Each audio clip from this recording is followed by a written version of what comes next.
الإحسان بالوالدين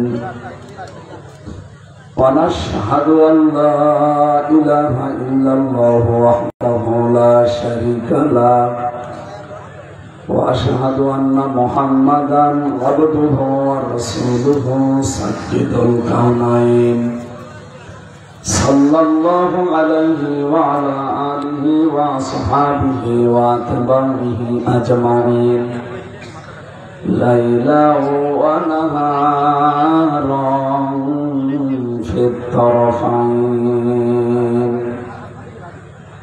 فقد قال الله تعالى في كلامه المجيد وبرهانه التوحيد রিভাব দিন, আওয়াজ বাড়িয়ে রিভাব দিন, দরকার আমার কানে আওয়াজ লাগান।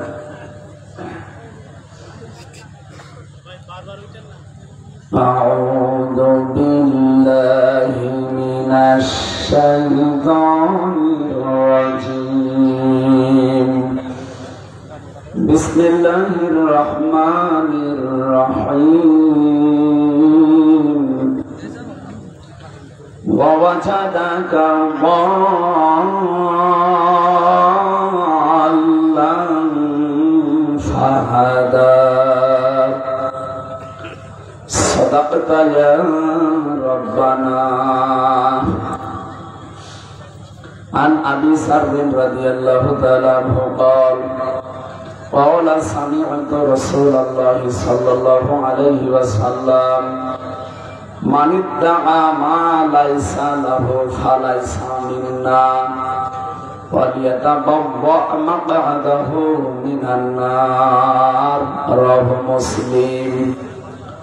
وقال تعالى في شان حبيبي وما زادهم إلا إيمانا وتسليما. اللهم صل على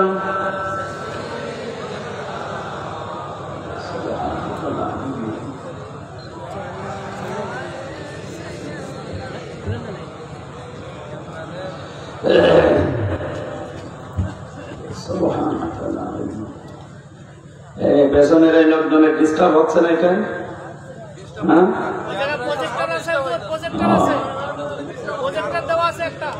ঠিক আছে,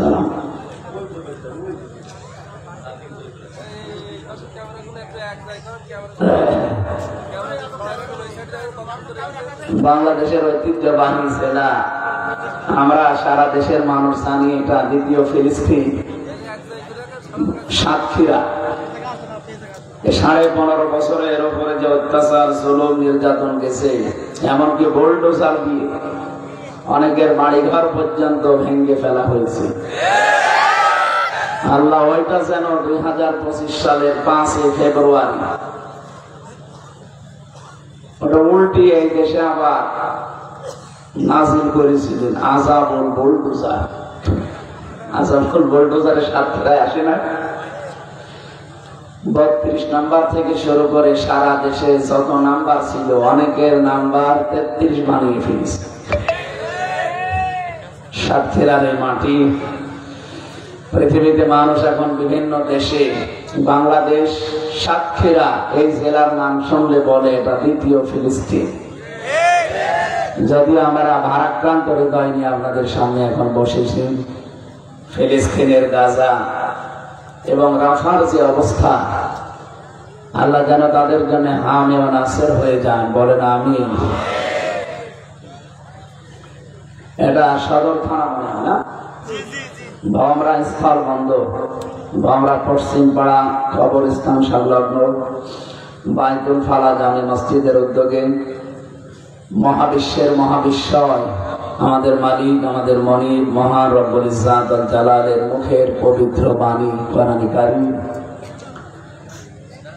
পবিত্র অনুষ্ঠানের সম্মানিত সভাপতি জনাব আলহাজ মোহাম্মদ গোলাম রব্বানী দামাদ বারকাতুহুল আলিয়া, এতক্ষণ যিনি আলোচনা রাখলেন আপনাদের মসজিদের সম্মানিত খতিব, সাতক্ষীরার কৃতি সন্তান, আলেমে দ্বীন, মুফাসসিরে কোরআন, বন্ধুয়ার মাওলানা আশরাফুজ্জামান আজাদি, আলোচনা রাখলেন মাওলানা হুসাইন মাহফুজ চুয়াডাঙ্গা, মাওলানা নাজমুস সাকিব সাতক্ষীরা, মাওলানা সাইফুল ইসলাম সাতক্ষীরা। এই মাহফিলে যাদের মাধ্যমে এসেছি আপনাদের এলাকার সন্তান, বিশিষ্ট ব্যবসায়ী, শ্রদ্ধাভাজন বড় ভাই জনাব আব্দুল শকুর, মঞ্চে বসা অন্যান্য ওলামায়ে কেরাম, বিশেষ করে তার জামাই বসে আছে। ওনার যখন জামাই, এলাকার সবার তো জামাই, জামার জন্য দোয়া করছি, দোয়া চাচ্ছি আল্লাহ তাকে হায়াতে তাজ্জেবা সিহাতে কল্লিয়া দান করে। সামনে বসা মুসলমান ভাইরা, পর্দার আড়ালের সম্মানিতা মা এবং বোনেরা, প্রশাসনের ভাইরা, আজকের মাহফিলটা একটা ব্যতিক্রম দেখলাম। অন্যান্য মাহফিলে প্রশাসন আছে, বিভিন্ন প্রশাসন, হয় আর্মি আসে, মিডিয়ার আসে, পুলিশ আসে। আজকে আছে কিন্তু মহিলারা, মানে গ্রাম্য পুলিশ যেগুলো মহিলা আনসার পর্যন্ত এসেছে। ভালো, আলহামদুলিল্লাহ। মেয়েদের সেক্টরে এদেরই দায়িত্ব পালন করা দরকার। আমি কিছুদিন আগে বাইরের কিছু দেশে ছিলাম, দেখেছি আসামে ধরতে হলে মহিলা পুলিশ সাথে করে নিয়ে এসে মহিলাকে নিয়ে যাবে। আমাদের দেশে অনেক জায়গায় এটা পাওয়া যায়, পুরুষ মানুষ মহিলা আসামে ধরে নিয়ে যাচ্ছে, মনে হচ্ছে যে ওর স্ত্রী হয়। এটাই বাবা শাহজালাল সব হালাল, এটা ঠিক না। দল মত জাতি বর্ণ ধর্ম নির্বিশেষে পাশে যেহেতু আমাদের প্রতিবেশী, বিশেষ করে মুসলিম ভাই বোনরা অনেকে 100 হাত দূরে মনে হয়। এখানে একটা তার কাটা আছে, এরপরে ওনারা বসবাস করছে। বিশ্বের যত মুসলমান আমরা সব ভাই ভাই। আল মুসলিম ও আখুল মুসলিম, এই কোন জায়গায় কি এমন আছে যে আল মুসলিম ও আল মুশরিক আখুন, যে মুসলমান আর মুশরিক ভাই ভাই নেই। মুসলমান এবং মুসলমান যারা আছে, এ যদি আমেরিকায় বাস করে সে আমার ভাই। সুতরাং পাশে যারা আছেন তাদেরকে ওয়েলকাম জানাচ্ছি। কোরআনে কারিমের অনুষ্ঠান থেকে তাদেরকেও সাদর সম্ভাষণ এবং সালাম জানাচ্ছি। সবাইকে নিয়ে আল্লাহর দরবারে শুকরিয়া জানাই, যিনি কঠিন পরিস্থিতিতে মুসলমানদের উপরে যে কারবালা চলছে, এখন যদি কেউ বসে বলে সুবহানাল্লাহ আলহামদুলিল্লাহ, যে যা করছে করুক গা, হবে? কারণ ঈমান টিকিয়ে রাখতে হলে কয়েকটা ধাপ আছে। মান রাআ মিনকুম মুনকারান ফালিয়ুগাইয়িরহু বিয়াদিহি ফাইন লাম ইসতাতি' ফাবিকলবিহি ফাইন লাম ইসতাতি' ফাবিলিসানিহি ওয়া যালিকা আযআফুল ঈমান ইলা আখিরিল হাদিস। মানে বুখারী শরীফের ভেতরে এসেছে, হযরত আবু সাঈদ খুদরী রাদিয়াল্লাহু তাআলা আনহু থেকে বর্ণিত, নবীজি বলেন, তোমাদের ভেতরে কেউ যদি কোনো অন্যায় কাজ হতে দেখে, ফিলিস্তিনের উপরে যেটা চলছে এটা অন্যায় কিনা বলেন তো? বলেন বলেন। তামাম দুনিয়ার 257টা রাষ্ট্রে শুধু 2টা রাষ্ট্র বাদ দিয়ে সবাই এটাকে ধিক্কার জানিয়েছে। এক আমেরিকা, আর এক আমাদের এই পাশের উগ্রপন্থী দাদা, সবাই না, উগ্রপন্থী হিন্দু দাদা যারা আছে তারা, বিশেষ করে পৃথিবীর নিকৃষ্ট মানুষ 6 জন, তার ভেতরে মোদি আছে। ওনার অনুসারে যদি কেউ থাকেন আবার মন খারাপ করেন না, কারণ এটা তো আর আমি বানাইনি, এটা আন্তর্জাতিক ভাবে স্বীকৃত। পৃথিবীতে নিকৃষ্ট মানুষের তালিকা আছে 6 জনের, তার ভেতরে উনি একজন। আরেকজনেরটা আছে, আগে বলতে পারতাম না, এখন বলে ফেলছে হাসিনা। তাহলে ওনারা 2 জন ফিরে এক জায়গায় আছে। এতদিন যদিও বলতো তারা একটা মিথ্যা কথা, যে আমাদের স্বামী স্ত্রীর সম্পর্ক, এটা তাহা মিথ্যা কথা না। দাদা তো যে অবস্থা এখনো পর্যন্ত, যদি স্বামী স্ত্রী সত্যি হতে চায় যে দাদারে মুসলমান হওয়া লাগবে, আরে বুড়ো বয়সে ওরা মুসলমানই কে দেবে? ওই বয়সের হাজাম লাগবে না। তাছাড়া এই বয়সের মানুষ দিয়ে যদি নিয়ে যায়, ও পাকা মতো ছাড়া, ও শেষে দেখা যাচ্ছে যে বুড়ো মানুষ হাজাম আগা কাটতে বুড়া খেয়ে দাদার জীবনের মতো স্বামী স্ত্রী হওয়া স্বাদ মিটে যাবে। এজন্য এটা সম্ভব না। এতদিন আমাদের মিথ্যা কথা ছড়িয়েছে, আমরা এটা অন্তত বিশ্বাসও করতাম না, কারণ এটা ও দাদা কপালে হেদায়েত নেই। 26টা আয়াতের বিরুদ্ধে মামলা দিয়েছিল, চিন্তা করতে পারে। আবু জাহেলের জামানায় এই কাজ করা হয়নি। আবু জাহেল পৃথিবীর নিকৃষ্ট মানুষ। দুই জাতির নাম আমরা পাচ্ছি, একটা ইহুদি আর একটা মুশরিক। ওয়ালা তাজিদান্নাহুম আহরাসান নাসি আলা হায়াতি ওয়া মিনাল্লাযিনা আশরাকু। হে নবী, লামে তাকিদ নুনে সাকিলা, গ্যারান্টি দিয়ে আল্লাহ বলেন অবশ্যই পৃথিবীতে ঈমানদারদের জন্য, মুসলমানদের জন্য দুইটা জাতিকে নিকৃষ্ট শত্রু হিসাবে আপনি দেখতে পাবেন, একটা ইহুদি আর একটা মুশরিক। তাম পৃথিবীতে মুসলমান ধ্বংস করার জন্য যারা উঠে পড়ে লেগেছেন তাদের ভিতরে দুইটা জাতি অন্যতম, আর তাদের সহযোগিতার জন্য এগিয়েছেন খ্রিস্টানরা।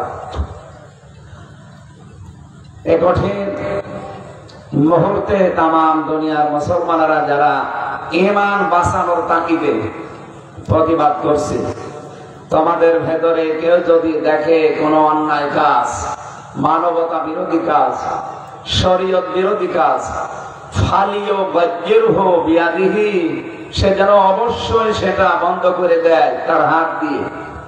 এখানে ইয়াদুন মানে কোন হাত বলে তো? ইয়াদুন শব্দের কয়েকটা অর্থ আছে। ইয়াদুন মানে শুধু এই হাত না, ইয়াদুন মানে ক্ষমতার হাত, ইয়াদুন মানে টাকা পয়সার হাত, ইয়াদুন মানে প্রভাব প্রতিপত্তির হাত, ইয়াদুন মানে এই হাতও হতে পারে। তাহলে তাম পৃথিবীর যারা আমরা আছি এখানে শুধুমাত্র বাংলাদেশের মুসলমানকে বলা হয়নি, মান রা মিনকুম, এ তাম দুনিয়ার জন্য এই হাদিস, না বাংলাদেশের জন্য। সুতরাং যে যেখানে আছেন নবীর উম্মত বলে দাবি করছেন, কেউ যদি এই অন্যায়টা দেখার পরে ঈমান রাখতে চান, ফার্স্ট ক্লাস ঈমানদার হতে চাইলেন, মাস্ট বি আপনাকে হাত দ্বারা, ক্ষমতা দ্বারা, পাওয়ার দ্বারা, অর্থ দ্বারা এটা বাধা দেওয়া লাগবে। এটা যেহেতু আমাদের হাতে এখন নেই, যাদের হাতে আছে তারা নিশ্চুপ হয়ে আছে। কিছু কিছু মানুষ আমরা দেখছি এর প্রতিবাদ জানাচ্ছে, বিশেষ করে ইরান, আফগানিস্তান। কালকে ডক্টর শফিকুল ইসলাম মাসুদ, জামাতি ইসলামী বাংলাদেশের সহকারী সেক্রেটারি জেনারেল, ঢাকার উত্তরা, আপনারা জানেন এই মানুষগুলো উত্তরে, উনি আহ্বান জানিয়েছে ডক্টর মোহাম্মদ ইউনূস ওনার কাছে যে আপনি ব্যবস্থা করে দেন, আমরা ফিলিস্তিনে যেতে চাই। মাত্র 80 লাখ আছে ইহুদি এই দুনিয়ায়, এরা যদি 210 কোটি মুসলমানকে মেরে শেষ করে ফেলতে পারে, তাই আমাদের এমনি মরে যাওয়া ভালো। আর এমনিতেই রোগে শোকে মরা, কুকুর শিকারের মতো মরা ছাড়া শাহাদতের মরণ পাওয়া এটা পরম এবং চরম সৌভাগ্য।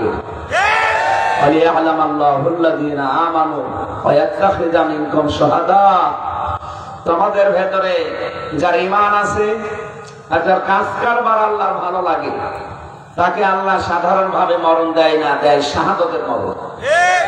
এই জন্য এই মানুষগুলোর ভেতরে আকাঙ্ক্ষা জেগেছে, এই আকাঙ্ক্ষা আমাদের ভেতরেও থাকা দরকার।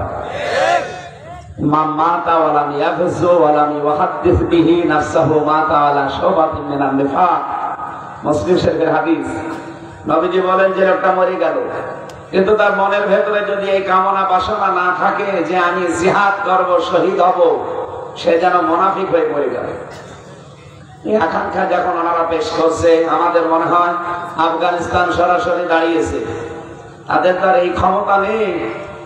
পারমাণবিক শক্তি যাদের হাতে আছে, তারা যদি সবাই আজ এই মাজলুম মানুষদের পক্ষে দাঁড়াতো, আকাশ বাতাস ভারী হওয়া। আপনি চিৎকার শুনেছেন গতকালকে বিকাল 3টার সময় যখন বম্বিং করছিল, এক একটা বমের সাথে 18-20 জন 30 জন আকাশে উঠতেছে। এগুলো আকাশে যায় না, আমি তো দৃশ্য দেখে মনে হচ্ছে ওরা আল্লাহর জান্নাতে উঠতেছে। হাসপাতালে, ক্লিনিকে পর্যন্ত বম্বিং করা হয়েছে। একটা বাচ্চার মাথা উড়ে গেছে, বাবা তার সন্তানের শুধু বুকের উপরে হাত দিয়ে আরশের দিকে তুলে ধরে বলছে, মালিক, এই পৃথিবীতে 210 কোটি সন্তান মুসলমান আছে, এটা ভুয়া, এটা মিথ্যা কথা। আমার বিশ্বাস তামাম দুনিয়ায় একজন মুসলমানও আর বেশি নেই। একটা ছোট্ট বাচ্চা কান্নাকাটি করছিল, এক সাংবাদিক লিখেছে যে বাচ্চাটা বলছে বম্বিং আমার উপরে করেন, আমি শুনেছি জান্নাতে নাকি খাবারের কোনো অভাব নেই। এখানে বিশ্বের মুসলমানেরা কি জবাব দেবেন বলেন তো? আপনার ইমানই তো থাকছে না। উনি শিরিকের কথা বলছিলেন যে শিরিক করলে ইমান আমল সব নষ্ট হয়ে যায়, আর আমাদের তো এমনি সব নষ্ট হয়ে যাচ্ছে। সুতরাং যার যতটুকু সমর্থন আছে, এটা যাদের আছে তারা দেখাচ্ছে। দ্বিতীয় নম্বরে ছিল অবিলিসানিহি, সে যেন তার রেসান দ্বারা, জবান দ্বারা মিছিল মিটিং করে অথবা বিক্ষোভ প্রদর্শন করে বিভিন্ন কায়দা এটা বন্ধ করবে বিশ্বের মোড়লরা, এটা যেন সে প্রকাশ করে। সারা বাংলাদেশ সহ বিশ্বের বহু মুসলমানেরা এই পর্যায়ে এখন আছে। কি সাক্ষীরা হয়নি? 3 নম্বরে নবীজি বলেন কলবিহি, অন্তর দ্বারা সে যেন অন্তত ঘৃণা করে কাজটার পরিকল্পনা করে কি করে এটা বন্ধ করা যায়। মুসলমানদের দ্বিতীয় কিবলা বলা হয় বাইতুল আকসা, এই ঘর পর্যন্ত বম্বিং করে উড়িয়ে দিয়েছে। নবীজির ভবিষ্যৎবাণী আছে এটা আবার দাঁড়িয়ে যাবে, ইমাম মাহদী আসবে, আবার বাইতুল মুকদ্দাস কি আল আকসা মসজিদ দাঁড়াবে ইনশাআল্লাহ। 3 নাম্বার যেটা বললাম যে অন্তর দ্বারা আপনাকে ঘৃণা করা লাগবে।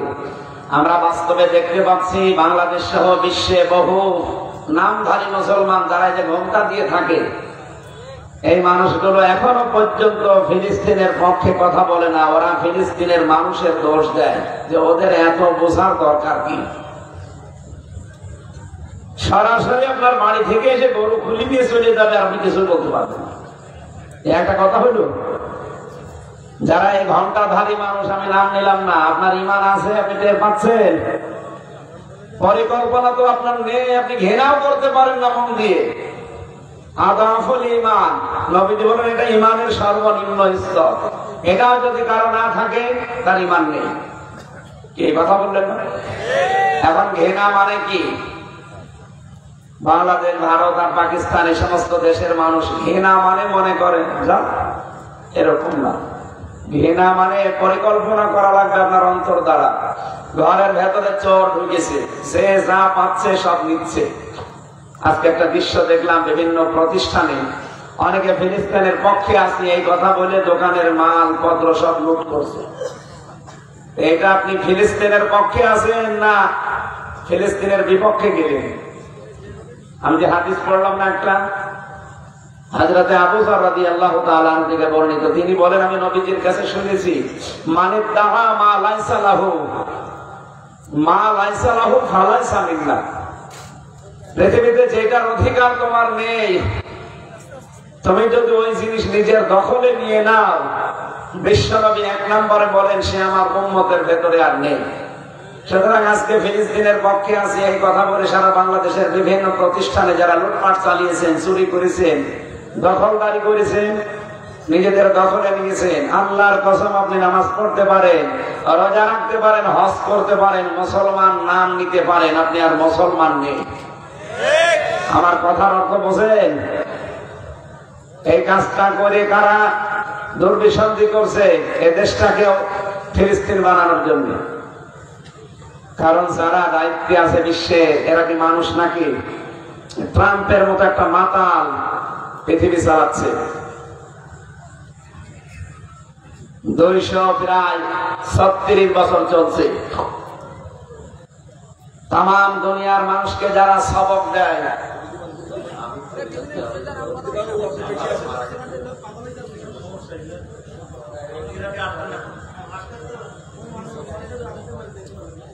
না ঠিক আছে, মাথায় তার কাটা আছে। সম্মানিত ভাইরা, আমরা কথা বলছিলাম 236 বছর চলছে গণতন্ত্রের সবক তাম দুনিয়ার মানুষকে যারা দেয় আমেরিকা। আপনি তাকান, এরা আজ পর্যন্ত নারী পুরুষের সমান অধিকারের কথা বললেও 236 বছর পার হয়ে গেল। এই ট্রাম্প এখন 47তম প্রেসিডেন্ট। কত বলেন? 5 বছর 5 বছর করে হিসাব করেন, 236 বছর ওদের চলছে। অথচ আজ পর্যন্ত ওরা কোনদিন কোন মহিলার হাতে নেতৃত্ব দেয়নি। অথচ তাম দুনিয়ায় ওরা মানুষকে জানায় নারী পুরুষের সমান অধিকার দেওয়া লাগবে, গণতন্ত্র প্রতিষ্ঠা করা লাগবে। এইটার নাম গণতন্ত্র। আমাদের সবক দিয়ে দিয়ে আমাদের দেশটাকে ধ্বংস করে দিয়েছে। আমরা ৫৪ বছরে দায়িত্ব পালন করেছি বাংলাদেশের, পুরুষ মানুষ বেশি না মহিলা? বলেন। নবীজি বলেন লা ইউফলিহা কওমুন আল্লাহু আমরাহুম ইমরাতুন। এখানে ইমরাতুন আছে, সাকিন আছে, তাও দুইটা, পেশ দুই পেশ দেওয়া আছে। আমি চিন্তা করলাম ইমরাতুন কেন? নবীজি বলেন কখনো ওই জাতি সফল হতে পারে না যে জাতির দায়িত্বে আছে কোন মহিলা। এই হাদিসটা তারা আর কোরআন হাদিস বিশ্বাস করে না, কিন্তু মেনে চলছে। এই জন্য তারা দুনিয়ার ময়দানে যেভাবে হোক দাঁড়িয়ে গেছে। আর আমাদেরকে সবক দিয়ে ৫৪ বছরে আমরা আরো পেছনে পড়ে আছি। আগামী থেকে আমরা চাই দেশের দায়িত্বে যারা আসবে কোন মহিলা যেন না আসে, আসা লাগবে পুরুষ। আমি নরম ভাষায় বললে কত দূর যাচ্ছে আপনি চিন্তা করেছেন? আল্লাহু আমরাহুম ইমরাতুন, কোন একজন মহিলাও যেন না আসে।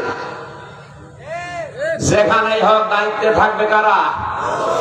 বলেন। ওরা ডোনাল্ড ট্রাম্পের মতো একদম একটা বিশ্ব মাতালকে দায়িত্ব দিল, কিন্তু কমলা হ্যারিসের মতো একদম একটা শিক্ষিতা মেয়েকে দায়িত্ব দেয়। ওরা জাতে মাতাল হলো তাহলে ঠিক আছে, আর আমরা জাতেও মাতাল তাহলেও মাতাল। আগামী থেকে ভুল আর করা যাবে? যতই সেজে গুজে আসুক, যতই বাহানা নিয়ে আসুক না, আমরা দায়িত্ব দেব এবার মুসলমানদেরকে এবং পুরুষ মানুষকে। এটা হামজার কথা না নবীর কথা? বলেন বলেন। শুধু নবীর কথা না, আল্লাহর কথা। আর রিজালু কাওয়ামুনা আলা নিসা, পৃথিবীতে দায়িত্বে থাকবে পুরুষেরা, মেয়েরা হবে তাদের আজ্ঞাবহ। এখন পুরাটা উল্টিয়ে গেছে। এই করে করে তো আমাদের দেশটা ৫৪ বছরে পিছিয়ে গেল। নয়তো যদি একেবারে সর্বপ্রথম পুরুষ মানুষ এবং আল্লাহওয়ালা এই দুইটা গণান্বিত মানুষদেরকে আমরা দায়িত্ব দিতে পারতাম, বাংলাদেশ আরো আরো আগে দাঁড়িয়ে যেত। মালয়েশিয়া কয়েকদিন আগে আমি ছিলাম, ওরা ২০০৪ সাল থেকে দাঁড়িয়ে গেছে। পুরুষ মানুষ দায়িত্ব পালন করে।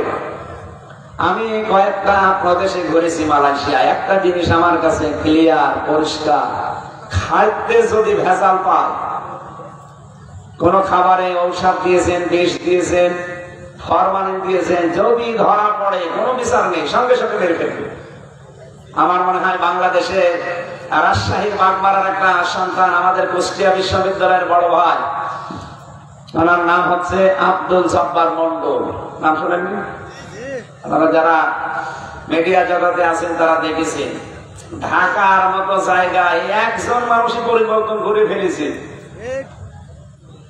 সারা বাংলাদেশের ৮ বিভাগে যদি এরকম ৮ জন, ৬৪ জেলায় যদি ৬৪ জন আব্দুল জব্বার মন্ডলের মতো সৎ, নীতিবান এবং ভয় ভীতিহীন মানুষ আমরা দিতে পারতাম, এই দেশটাও খাদ্যে ভেজাল দেওয়ার সাহস কেউ দেখাতো না। বিভিন্ন পণ্যের দাম নিজেদের মন মতো বসিয়ে ২০০০ টাকাটা ২০,০০০ টাকা নেয়। এরকম শপিং মল নেই? এই শার্টের দাম, এই পাঞ্জাবের দাম ২০০০ টাকা। এখানে নিজেরা কম্পিউটার দিয়ে কাগজ তৈরি করে সিলমোহর বানিয়ে ওই জায়গায় আটকে দেয়, এটার দাম। আর একটা সৈন্য দিলে কত? বলেন না কেন? মানুষ তাই করে। আপনি এটা বাইরে করে দেখেন। আমি ওখানে ৯ দিন ছিলাম, একটা দিনও আমার কাশি হয়নি। আর এখানে এসেছি আজ কয়দিন, কাশি না আরো কত কিছু হচ্ছে। এই ৯ দিনে আমার ওই জায়গায় একটা ঔষধের নাম বলা লাগেনি যে ভাই ঔষধ লাগবে। তো এখানে এসে ঔষধ ছাড়া চলতেই পারছি না। ধোলা বালি আর জার যেভাবে খাদ্যে ভেজা ঠিকই আছে, এই তো কত না।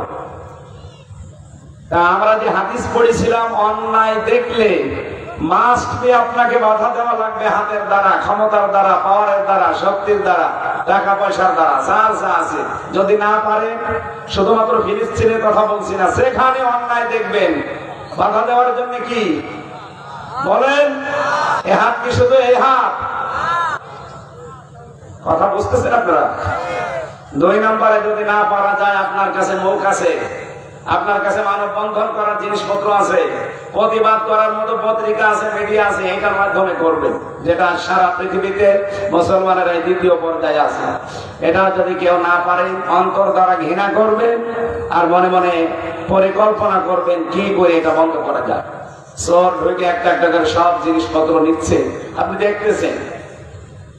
মনে মনে আপনি সিদ্ধান্ত নেবেন যে এখন যদি চিল্লাপাল্লা করি, ওর হাতে তো ছুরি আছে, আমাকে কোপ দেবে। কি করা লাগবে তখন? আপনি মনে মনে সিদ্ধান্ত নেবেন, রব্বুল আলামিন ঘরের ভেতরে এদিক ওদিকে তাকিয়ে দেখবেন যে আমার সেই লাঠি কই, আমার সেই লাঠি কই। মানে কি? লাঠি আমার হাতে থাকলে চোরকে আমি এখন ঘায়েল করতে পারবো। কথা বলেন ঠিক কিনা? সুতরাং আজ আমাদের লাঠি দরকার। মুসলমানেরা শুধু অন্তর দ্বারা ঘৃণা করে নাউজুবিল্লাহ আস্তাগফিরুল্লাহ পড়ে অন্যায় দেখে বন্ধ হবে না। ওরা অন্যায় করছে বোমা দিয়ে, ওরা অন্যায় করছে অস্ত্র দিয়ে, ওরা অন্যায় করছে ফলোরিন দিয়ে। আর আমরা যদি বলি সুবহানাল্লাহ, আলহামদুলিল্লাহ, আস্তাগফিরুল্লাহ, আল্লাহ বাঁচা, হবে? বিশ্বনবীর ঘর ছিল কুড়ে ঘর, নবীজির খেজুর পাতার পাটি দিয়ে ঘর ছাওয়া ছিল, খেজুরের পাতা দিয়ে। কিন্তু তার বাড়ির সামনে অল টাইম 9টা ঘোড়া বাঁধা থাকতো। কয়টা? আপনি কি বুঝলেন এখান থেকে? তার বাড়িতে বর্ম ছিল যুদ্ধে, হেলমেট ছিল লোহা, তার হাতে ছিল তরবারি, যার নাম জুলফিকার। আপনি চিন্তা করতে পারেন, বাড়ি হচ্ছে খড়ে খেজুর পাতা, আর বাড়ির সামনে 9টা ঘোড়া বাঁধা আছে। সব সময় হাতে তার লাঠি ছিল, এক হাতে তরবারি আর এক হাতে লাঠি। আজ বিশ্বের 257টা দেশের 57টা দেশের মুসলমান, এই মানুষগুলো যদি 200 কোটির উপরে, এখন আমরা আমাদের হাতে যদি আজ লাঠি থাকতো, ফিলিস্তিনের অত্যাচার গতকালকে 3টায় বন্ধ হয়ে যেত। আমাদের হাতে তো লাঠি নেই, আমাদের হাতে আছে কি? আস্তাগফিরুল্লাহ, নাউযুবিল্লাহ। আর কান্নাকাটি ছাড়া কিছুই করতে পারছি না। পরিকল্পনা করা দরকার। বিশ্বের যারা বড় বড় মুসলমানদের ভেতরে সম্পদওয়ালা আছে, শক্তিধর আছেন, এই মুহূর্তে ঈমান বাঁচাতে চাইলে এগিয়ে আসেন, নয়তো আপনিও বেঈমান হয়ে মরবেন। আমার কথার অর্থ বোঝা গেছে না? হাদিস পড়েছিলাম না, কোন মানুষ যদি কোন জিনিসের দায়িত্বে নেই, কিন্তু যদি মনে করে না এটা আমার, দখল করে নেয়, সে 1 নম্বরে শাস্তি পাবে কি? ফালাইসা মিন্না, সে নবীর উম্মত থেকে বের হয়ে যাবে। আগস্টের 5 তারিখের পর থেকে বাংলাদেশে বহু মানুষ বহু কিছু দখল করেছে যেটা তার নিজের না। সাতক্ষীরায় আরম্ভ হয়নি, অনেকেই শুরু করেছিল। বাবা শাহজালাল মদের কাছে সব হালা, যেখানে যা পায় সব দখল করে। মনোজর বাবা ঘাট হাট আর বাকি যে বর্ডার পর্যন্ত, বন্দর পর্যন্ত দখল করে দিয়েছে। সেখানে যা পেয়েছেন দখল করবেন। চিন্তা করতে পারেননি যে এখনই যদি মারা যায়, আমি আর নবীর উম্মতের ভেতরে নেই। বলেন, নবীর উম্মতের বাইরে গেলে হয় আপনি ইহুদি, নাই খ্রিস্টান, নাই মুশরিক, নাই বৌদ্ধ, এরকম 4500 জাতি আছে। যে কোনো জাতি হিসাবে আপনার মরণ হবে। আপনি মুসলমান হয়ে নবীর উম্মত হয়ে মরতে পারবেন। 2 নাম্বারটা আরো কঠিন। বিশ্ব নবী বলেন, সে যেন তার নিজের জায়গা জাহান্নাম বানিয়ে নেয়। হাদিসটা কি ছিল?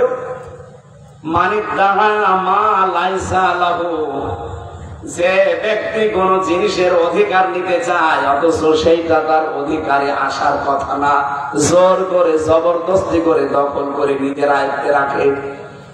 এই যে গাজা, এই যে ইসরায়েল নাম শুনছে, এই ইসরায়েল বা ইসরায়েলকে থাকার জন্য জায়গা দেওয়া হয়েছিল, অথচ শয়তানরা এখন নিজেরাই মালিক হয়ে, যারা আসল মালিক তাদেরকে বিতাড়িত করে মেরে ফেলে নিজেরাই এখন দখল করে নিচ্ছে। গতকাল বিকাল 3টায় পৃথিবীর এই নিকৃষ্ট মানুষের নাম বললাম না 6 জন, তার ভেতরে নেতানিয়াহু একজন আছে। এই মানুষ নামে কলঙ্ক, এই কোলাঙ্গার, এই শয়তানের বাচ্চা, ও ঘোষণা দিয়েছে কাল সংবাদ সম্মেলন করে যে আমরা ফিলিস্তিনকে খন্ড খন্ড করে আমাদের দখলে নিয়ে নিয়েছি। বলেন নাউজুবিল্লাহ। ফিলিস্তিনকে আপনার বাবার নাকি? আপনার তো বলা ঠিক না, ওরে তোর বলা দরকার। কথা বলেন। সম্মানিত মানুষকে সম্মান করা যায়, ওকে সম্মানের যোগ্য। পৃথিবীর নিকৃষ্ট মানুষের তালিকায় এখন মনে হয় অন্য 1 নম্বরে আছে। এই গোলাঙ্গার সংবাদ সম্মেলনে বলছে যে আমরা ফিলিস্তিনকে খন্ড খন্ড করে এখন অলরেডি দখল করে নিয়েছি। যা করলেন তিলে তিলে এটার শোধ কড়াই ঘন্টায় দেওয়া লাগবে। বলেন বলেন। আমি একটা নতুন তথ্য বলছি আজকে, আপনারা জানেন কিনা আমি জানি না। আল্লাহ রাব্বুল আলামিন বলেন ফাইন্না মাআল উসরি ইসরা, ইন্না মাআল উসরি ইসরা। আশার সঞ্চার করার জন্য বলছি, হতাশ হবেন না। আল্লাহ পাক বলেন ইন্না মাআল উসরি ইসরা।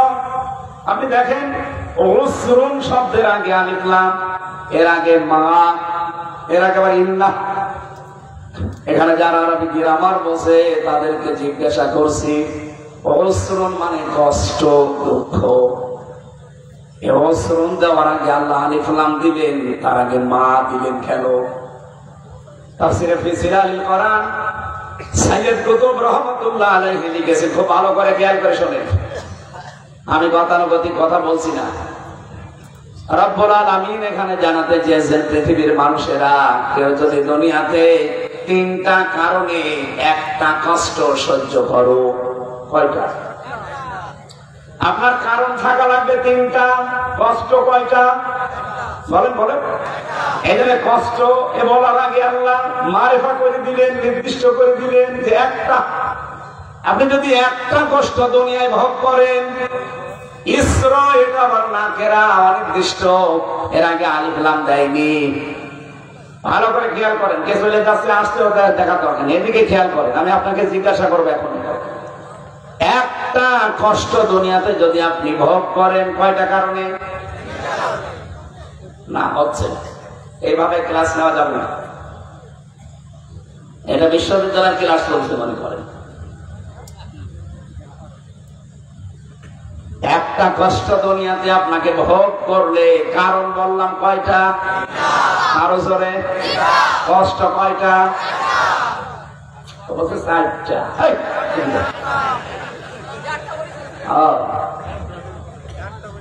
একটা বলেছি আমি না, এবারে একটা কেন বললেন সেটা জিজ্ঞাসা করেন। আরো একটি ভয়ে শোনা লাগবে। কোন দিকে তাকিয়ে আছে? এদিকে তাকান।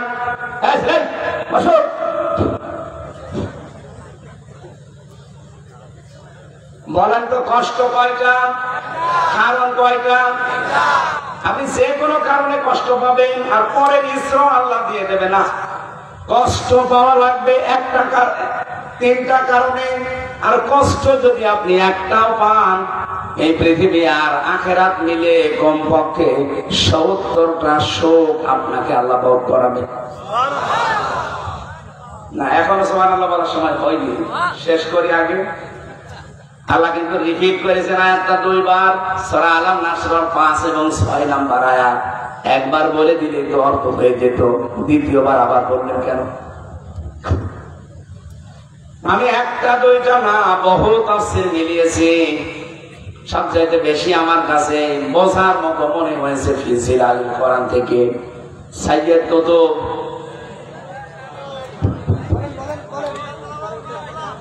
বলেন বললে আপনি আপনাকে জবাব দেওয়া লাগবে, তারপরে তো বলবো। আমি আন্দাজে বলেই গেলাম, আপনি শুনেই গেলেন না। আমি ওইরকম ক্লাস করি না।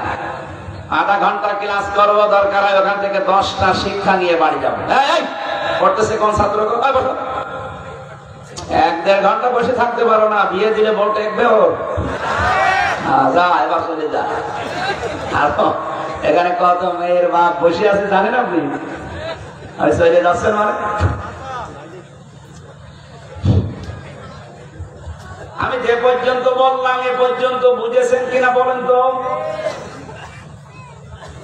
না, আপনি বলছেন আলেমরাও এখন পর্যন্ত ক্লিয়ার পাই না। আপনার কষ্ট পাওয়া লাগবে একটা, কারণ কয়টা? যে কোনো কারণে কষ্ট পেলে হবে না। হাসিনা তো যাওয়ার সময় কষ্ট পেয়েছে, কি কথা বলছেন? কিন্তু ওর কষ্টের জন্য আল্লাহ ইসরা দেবে না।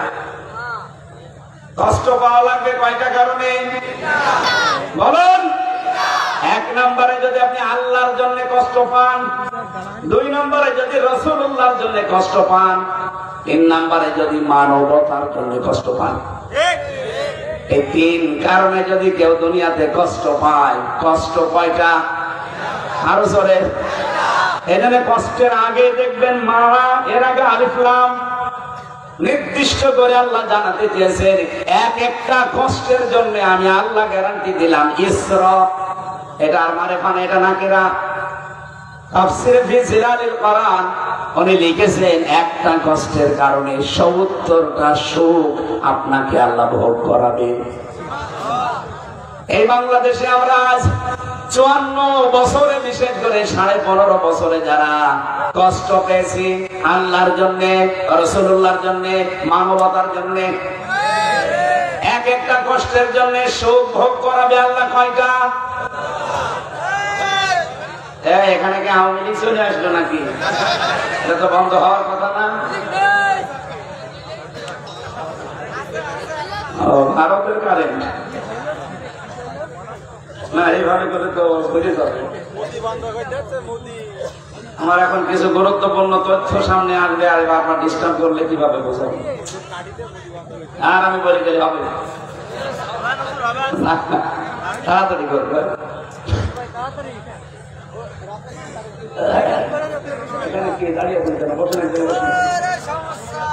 সুবহানাল্লাহ ওয়ালহামদুলিল্লাহ লা ইলাহা ইল্লাল্লাহ, সুবহানাল্লাহ ওয়ালহামদুলিল্লাহ লা ইলাহা ইল্লাল্লাহ, লা ইলাহা ইল্লাল্লাহ মুহাম্মাদুর রাসূলুল্লাহ।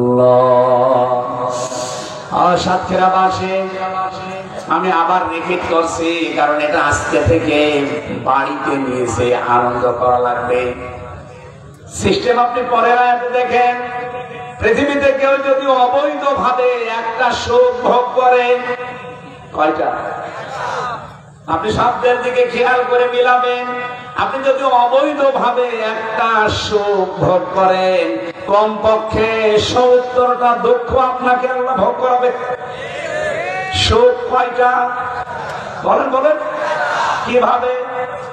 অবৈধ ভাবে। এই যে ১৫.৫ বছরে যারা ছিল তারা সুখ পায়নি, বৈধ ভাবে না অবৈধ? এই কথা বলা লাগবে। এক একটা অবৈধ সুখের কারণে দুঃখ ভোগ করাবে আল্লাহ কয়টা? এই জন্যই তো ছাই গোষ্ঠী সব বিদায় দিয়েছে। কারণ আপনি নিজেও জানতেন এই আসনের যিনি রবি আহমেদ, নাকি নাম মোশতাক আহমেদ রবি, উনি জানতো না যে সরকার অবৈধ সরকার, বিনা ভোটের সরকার। তারপরও আগ বাড়িয়ে বলছে আমারও দেন, আমিও হয়ে গেলেন আপনি এমপি, বিনা ভোটের এমপি। দিনের ভোট রাতে হয় সেই এমপি। কথা বলেন না কেন? এরকম এমপি হওয়ার পরে আপনি অবশ্যই সুখ পেয়েছেন না পাননি? কয়টা? একটা। ১৫.৫ বছরে কত সুখ পেয়েছে আপনি জানেন? টাটকা আর মরা সুখ মিলে আমি নাম নিলাম না। আপনি টের পাচ্ছেন কি বলি? খাওয়া কাকুর মতো মানুষ আজরাইল থেকে ঘুরে এসেছে, তারপরও সে সুখ থেকে বঞ্চিত না। শরীর চলে না, তারপরও নাকি রাত ২টা পর্যন্ত বিভিন্ন নায়িকা গায়িকা তার কাছে গিয়ে শরীর টিপে দিত আল্লাহর নামে। বলেন নাউজুবিল্লাহ। শরীর চলে না খাওয়া কাকু, অথচ সুখ দুনিয়ায় পেয়েছে না পাইনি? বলেন। এই যে হাসান মাহমুদ, এর চরিত্র এখন প্রকাশ পাচ্ছে। টাকলা মুরাদ, এর এখনো পর্যন্ত ইন্টারনেটে ৬ মিনিট ৮ সেকেন্ডের অডিও রেকর্ড আছে। এত নিকৃষ্ট কথা মেয়েদের সাথে মানুষ বলতে পারে? সে একটা মন্ত্রী ছিল। এরকম অবৈধ এমপি, মন্ত্রী, উপজেলা চেয়ারম্যান, মেয়র, অনেক ডিসি, এসপি, অনেক টিওনয়, ওসি মিলে বাংলাদেশের ১৬২৮ জন মানুষ দায়িত্বে ছিল। এই মানুষগুলো ১৫.৫ বছরে যারা অবৈধ সুখ পেয়েছেন, একটা, কয়টা? একটা একটা সুখ যদি অবৈধভাবে ভোগ করে থাকেন ৭০টা দুঃখ আল্লাহ আপনাকে ভোগ করাবে। এবার তারা ঠেলাদের পান এক একটা সুখের জন্য যদি ৭০টা হয় ১৫.৫ বছরে অন্তত ১০০০ সুখ তো পেয়েছেন। তাহলে আপনি ক্যালকুলেটর দিয়ে হিসাব করেন, ক্যালকুলেটর নষ্ট হয়ে যাবে, আপনার দুঃখ শেষ হবে না। আমার মনে হয় কথা আপনি বুঝেছেন। এখন যদি না বোঝার ভান করে থাকেন এদিকে আসেন, আসে কানের নিচে এমন জোরে দুইটা দেব আপনি সব টের পেয়ে যাবেন। আপনি টের পাচ্ছেন না? মানে আগস্টের ৫ তারিখের পর থেকে আজকে এপ্রিলের ৭ তারিখ, এই ১ মাস ২ দিন হইল বাংলাদেশ দ্বিতীয়বার স্বাধীন হওয়া। ৮ মাস, এই ৮ মাস ২ দিনের ভেতরে প্রায় ২৭ বারের উপরে ওরা চেষ্টা চালিয়েছে দেশটা যেন অশান্ত হয়। প্রত্যেকটা আল্লাহ নষ্ট করে দিয়েছে।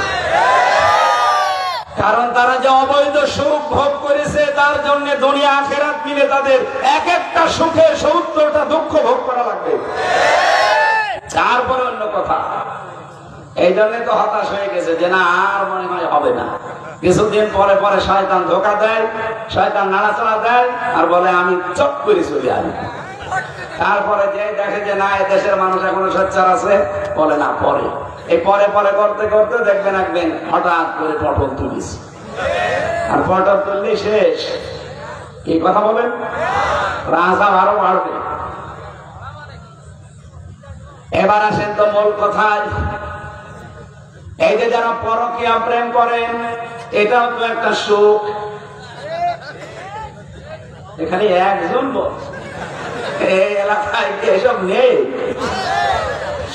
পরকীয়া প্রেম যারা করেন অবশ্যই আপনি সুখ পান না পান না? এটা কি বৈধ সুখ না অবৈধ? আরো জোরে। এরকম অবৈধ সুখ যারা পাচ্ছেন আপনি লিখে নেন কোরআনের কথা, অবশ্যই আপনাকে ৭০টা দুঃখ ভোগ করা লাগবে। এখন এই রাস্তায় যারা আছেন আজকে এখনই তওবা করেন যে জীবনে আর এই লাইনে যাব না। নারী হোক আর পুরুষ হোক, এই মুহূর্তে সাতক্ষীরার এই ময়দানে সিদ্ধান্ত নেওয়া লাগবে যে যা করেছি ভুল। অবৈধ এই সুখে কোনো শান্তি নেই। সাময়িক একটা অবৈধ সুখ ভোগ করলে দুঃখ পোহানো লাগবে দুনিয়া মিলে আখিরাত মিলে। কয়টা? আরো জোরে। সুতরাং এখনই আপনি আমার হাতে হাত দিয়ে দরকার তওবা করেন। পরকীয়া প্রেমে যারা আছি এখনই আমি তওবা করে ওদের নাম্বার ডিলিট করে দেব। বিশেষ করে যাদের ভাবির সাথে লাইন আছে, মনে করেন হুজুর কিছু জানে না, এলাকায় বহু মানুষ আল্লাহর নামে চালাচ্ছে। এমনকি প্রতিবেশীর স্ত্রীর সাথে লাইন আছে। এই কথা বলছেন না? এই পৃথিবীতে আল্লাহ ৩ শ্রেণীর মানুষের প্রতি সবচাইতে বেশি রাগান্বিত হয়ে থাকে। তার অন্যতম তারা যারা নিজের প্রতিবেশীর স্ত্রীর সাথে লাইন করে। এরকম কারা আছে হাত করেন তো? আলহামদুলিল্লাহ মানুষগুলো অনেক সচেতন আছে। যদি কেউ থেকে থাকেন, এমনকি বিবাহিতা মেয়েদের সাথে যাদের লাইন আছে, আরে ভাই আপনি কি আর লোক পান না? সে তো একজনের সংসারে আছে নাকি, আবার ঘুরে ফিরে তার সাথে লাইন করা লাগবে মানে? সুতরাং এরকম কাজ কারবার যারা আছেন পরকীয়া প্রেমে, এই মুহূর্তে তাদের নাম্বার গুলো এক্ষুনি ডিলিট করে দিন। কারা কারা রাজি আছেন এই কাজ করতে হাত তুলুন। আপনারা আসবেন এই লাইনে। এলাকার মানুষ অনেক শক্তিশালী। আশা করছি আমি হাসির জন্য বলি না, আমি পরিবর্তনের জন্য বলছি। এক একটা অবৈধ সুখ ভোগ করলে কয়টা করে দুঃখ যন্ত্রণা ভোগ করা লাগবে? আরো জোরে বলেন। আল্লাহ আমাকে সহ প্রত্যেককে তুমি এই গোনা থেকে অবৈধ সুখ ভোগ থেকে বাঁচাও। অনেক মানুষ এখনো পর্যন্ত ধান্দায় আছে যে তাড়াতাড়ি দেন, তাড়াতাড়ি দিয়ে কি করবে?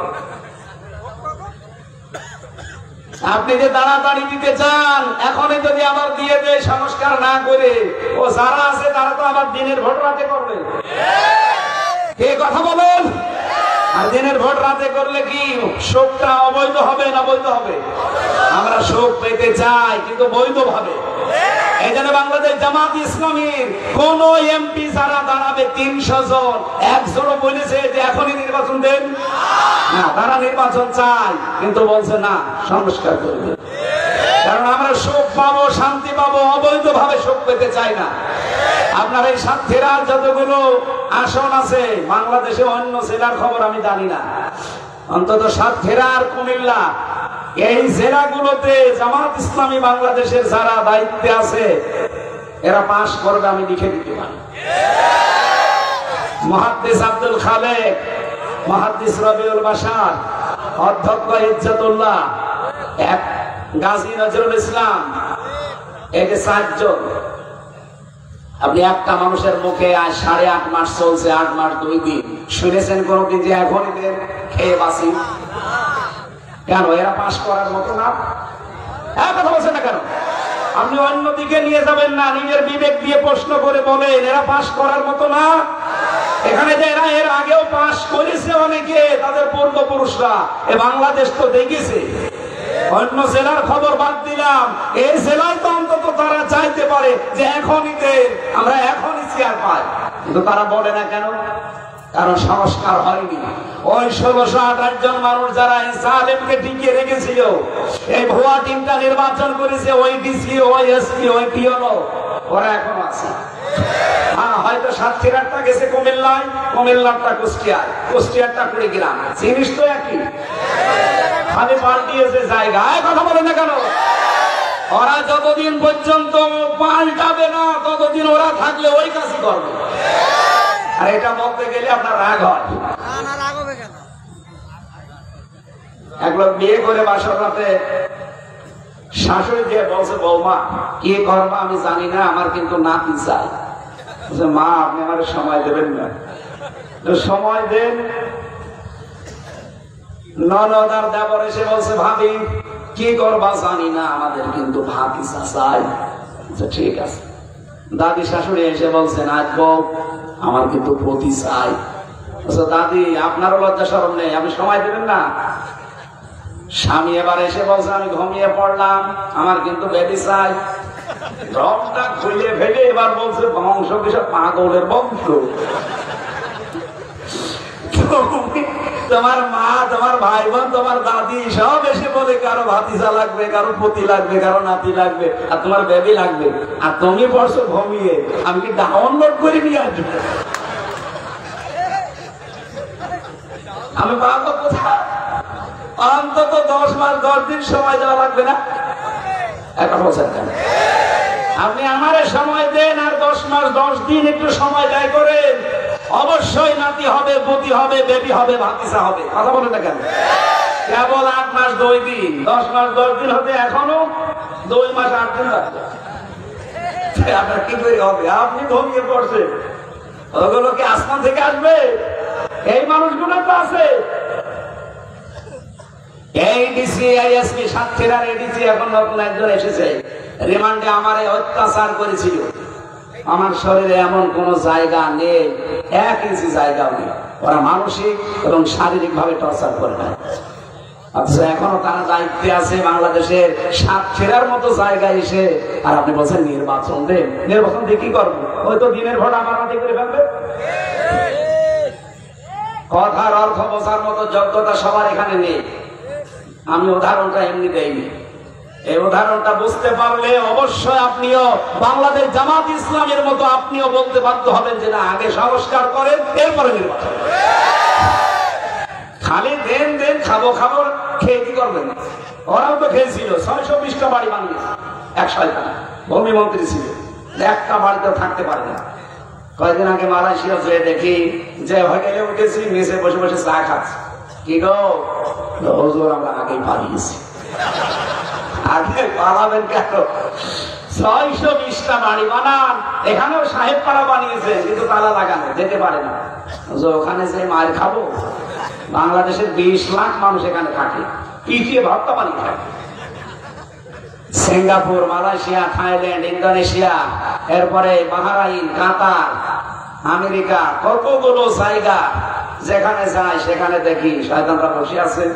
নিজেদের বানানো ফ্ল্যাটে, বাড়িতে থাকে না, থাকে হোটেলে। চুরি করে নামে তা ওই 2-3 মাস পরে পরে একবার নামে একটু চা খাওয়ার জন্য আর দেখা হয়েছে। আমারে বলছে হুজুর বাংলাদেশে কাউকে কিছু বলবেন না। বলবো না, শয়তানি করে টাকা পয়সা গুলো সব পাচার করলে এই টাকা পয়সা গুলো দেশে থাকলে 36 লাখ যুবক এখন বেকার। এই মানুষগুলোর কর্মসংস্থান তৈরি হতো, এরা বাইরের দেশে গিয়ে বৈষম্যের শিকার হচ্ছে। মালয়েশিয়া যে দোকানে আমি এই যে জামাটা সেলাই করতে গিয়েছিলাম, ওনারে বললাম যে ভাই বাড়ি কোথায়? বসে যশোরে। যশোর কোন দেশে? পাশের জেলা। ওর বাড়ি যশোর অভয়নগর। 5 জন কাজ করছে দোকানে, পাশে যে আছে তার বাড়ি পাকিস্তানে, ওই পাশে 2 জন বসে আছে সেলাই করছে, ওর বাড়ি ইন্ডিয়াতে তামিলনাড়ু, আর একজন আছে থাইল্যান্ডে। বললাম যে 5 জন আপনারা কাজ করেন, কার কেমন কি খরচ বলেন তো? প্রত্যেকের প্রতি মাসে 80,000 থেকে 1 লাখ টাকা উপায়। কত মনে করেন? 80,000 টাকা উপায় প্রতি মাসে মাসে বাংলাদেশের টাকায়। অথচ ওখানে বৈষম্য দেখেন। বাংলাদেশের যশোরের অভয়নগরের যে ভাইটা গেছে, ওই ভাইয়ের খরচ হয়েছে 6.5 লাখ টাকা। ইন্ডিয়া থেকে যে 2 জন এসেছে, মাত্র খরচ তাদের 2,20,000 টাকা। ভারত থেকে কি পাকিস্তান থেকে যে ভাই এসেছে, ওর মাত্র খরচ 1,20,000 টাকা। থাইল্যান্ড থেকে এসেছে যে লোক, তার মাত্র খরচ 30,000 টাকা। বলেন আপনি এখন খরচ তো 5 জনের মিলে দেখলেন না কার কেমন আকাশ পাতাল? কারো 6.5 লাখ, কারো 2,20,000, কারো 1,20,000, কারো 30,000। অথচ সবার উপায় কি? 80,000। সবার উপায়।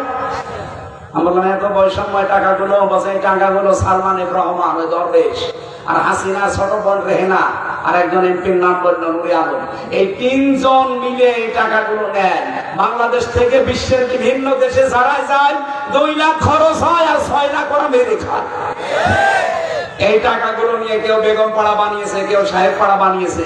তোরা টাকা মেরে খাবি, খা। টাকাগুলো বাইরে পাচার করবি কেন? এই দেশে যদি কর্মসংস্থান বানিয়ে দিতিস, এই যে 36 লাখ যুবক বেকার হয়ে পড়ে আছে বিশ্বের বিভিন্ন দেশে, তারা যে পায়খানা সাফ করে, রাস্তা ঝাড়ু দেয়, রুটি বানায়, আমি নিজে দেখেছি, পানি টেনে দিচ্ছে। এই মানুষগুলো বাইরে যে এই কাজগুলো করে, তাও 2 ঘন্টা 5 ঘন্টা না, 12 ঘন্টা ডিউটি। রুটি বানাচ্ছে 12 ঘন্টা একাধারে। কেন? আপনি এই বাংলাদেশে কত জায়গা পড়ে আছে, আজ চীন, আজ তুরস্ক, এমনকি আমেরিকা, বিভিন্ন দেশ থেকে রাশিয়া, এরা এসে এখানে মানুষের কর্মসংস্থান তৈরি করার জন্য, তাদের ব্যবসার জন্য এগুলো খুলতেছে। আমার নিজের দেশের টাকা দিয়ে যদি খুলতে পারতাম, এ দেশটা মালয়েশিয়ার মতো অনেক আগে দাঁড়িয়ে যেত।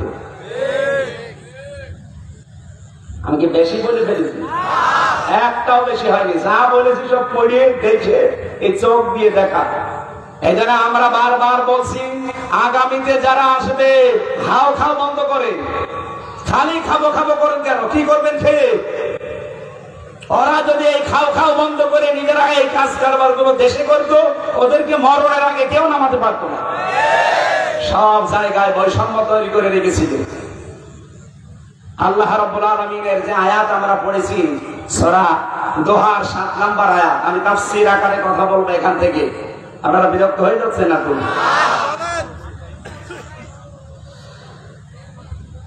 সুতরাং আমরাও নির্বাচন চাচ্ছি, এ দেশটাকে সংস্কার করে এমন এমন মানুষের হাতে আমরা দিতে চাই যে মানুষগুলো সৎ এবং যোগ্য।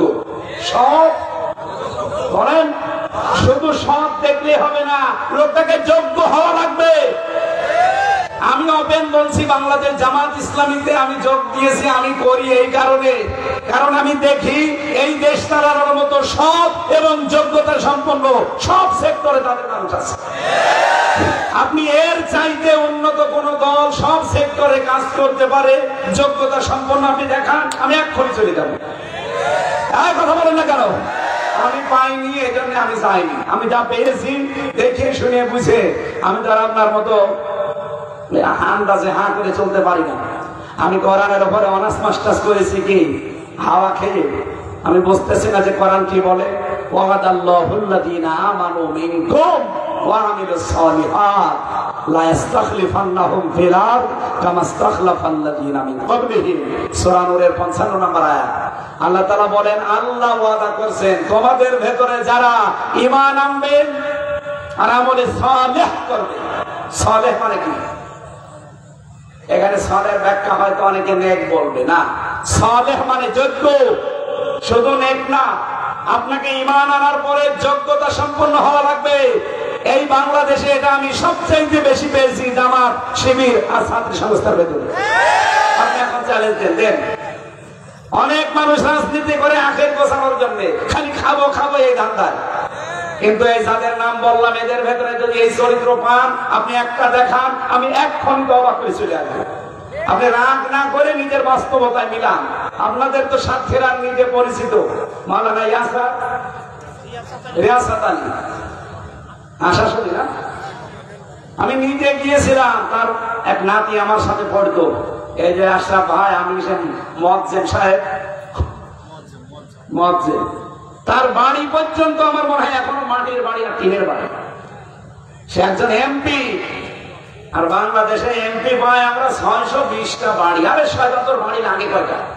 হ্যাঁ, আমার একটা বাড়ি দিয়ে, বাবার বাড়ি কুষ্টিয়া হালসা, নিজের বাড়ি কুষ্টিয়া শহরে। এই আমার চিন্তা হয় যে আমার তো ছেলে নেই, আমার তিনটা নেই, যা করবো কামাই সব খাবে জামাই, আমি কামাই করে করবো, তাই আমার ভয় হয়।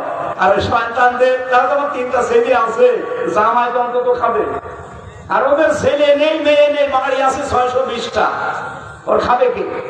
ওর চোখ বন্ধ হয়ে গেলে ওগুলো কুকুর শিখালে খাবে। এক কথা বলে না আমার ভাইরা, এই জন্য সৎ এবং যোগ্য যারা, আবার খেয়াল করেন, ঈমান থাকা লাগবে এবং সৎ যোগ্য হওয়া লাগবে। তাহলে আল্লাহর ওয়াদা, জমিনের শাসন ক্ষমতা আল্লাহ তাদেরকে দেবে। আল্লাহ এতটুকু শেষ করেননি, আল্লাহ বলেন কামাস্তাখলাফাল্লাযীনা মিন ক্বাবলিহিম লামে তাকিদ নুনে সাকিলা, গ্যারান্টি দিচ্ছি তোমাদের আগে যারা এই দুইটা গুণ ছিল তাদেরকে আমি জমিনের শাসন ক্ষমতা দিয়েছিলাম। আল্লাহর ওয়াদা মিথ্যা হবে? আমরা যেহেতু দেখতে পাচ্ছি সামনে পরিবেশ তৈরি হচ্ছে, মাত্র 15 জন মানুষ চাইতো এই দেশে ইসলাম কায়েম হোক আগস্টের 5 তারিখের আগে। আর এখন এই যে এপ্রিলের 1 তারিখে জরিপ বের হয়েছিল আন্তর্জাতিক ভাবে, বাংলাদেশে এখন 100 জনের 66 জন মানুষ বলছে আমরা ইসলাম চাই। অথচ 8 মাস আগে মাত্র 100 জনের 15 জন বলতো যে আমরা ইসলাম চাই। কয়জন বলেন বলেন? তার ভেতরে আশরাফ সাহেব একজন, মনে করেন হামজা একজন, এরকম মাত্র 100 জনের 15 জন। আর 8 মাসের ব্যবধানে এখন 100 জনের 66 জন মানুষ চাচ্ছে যে দেশে ইসলাম কায়েম। হিন্দু পর্যন্ত, এই গোবিন্দ পরামানি, এ কি মুসলমান না হিন্দু?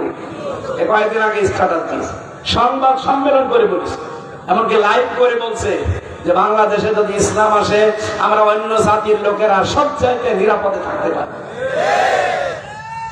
সুতরাং সুযোগ কিন্তু আসতেছে। মা ওয়াদ্দাআকা রাব্বুকা ওয়া মা ক্বালা, কোনো আফসোস নেই, কোনো চিন্তা নেই, কোনো টেনশন নেই।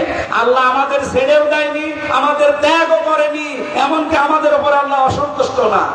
পরীক্ষা তো আল্লাহ নেবে। বিশ্ব নবীকে তাই 40 দিন পরীক্ষা নিয়েছে। এই আয়াতটা নাযিল করার আগে ওহী বন্ধ ছিল কতদিন? 40 দিন। আপনজন যারা আছে তারা পর্যন্ত উল্টা পাল্টা কথা বলছিল, এমনকি নিজের চাচি আবু লাহাবের স্ত্রী ওই কথা বলেছে মুহাম্মদের কাছে যে শয়তান আসে, সেই শয়তান তাকে ত্যাগ করেছে। বলেন নাউজুবিল্লাহ।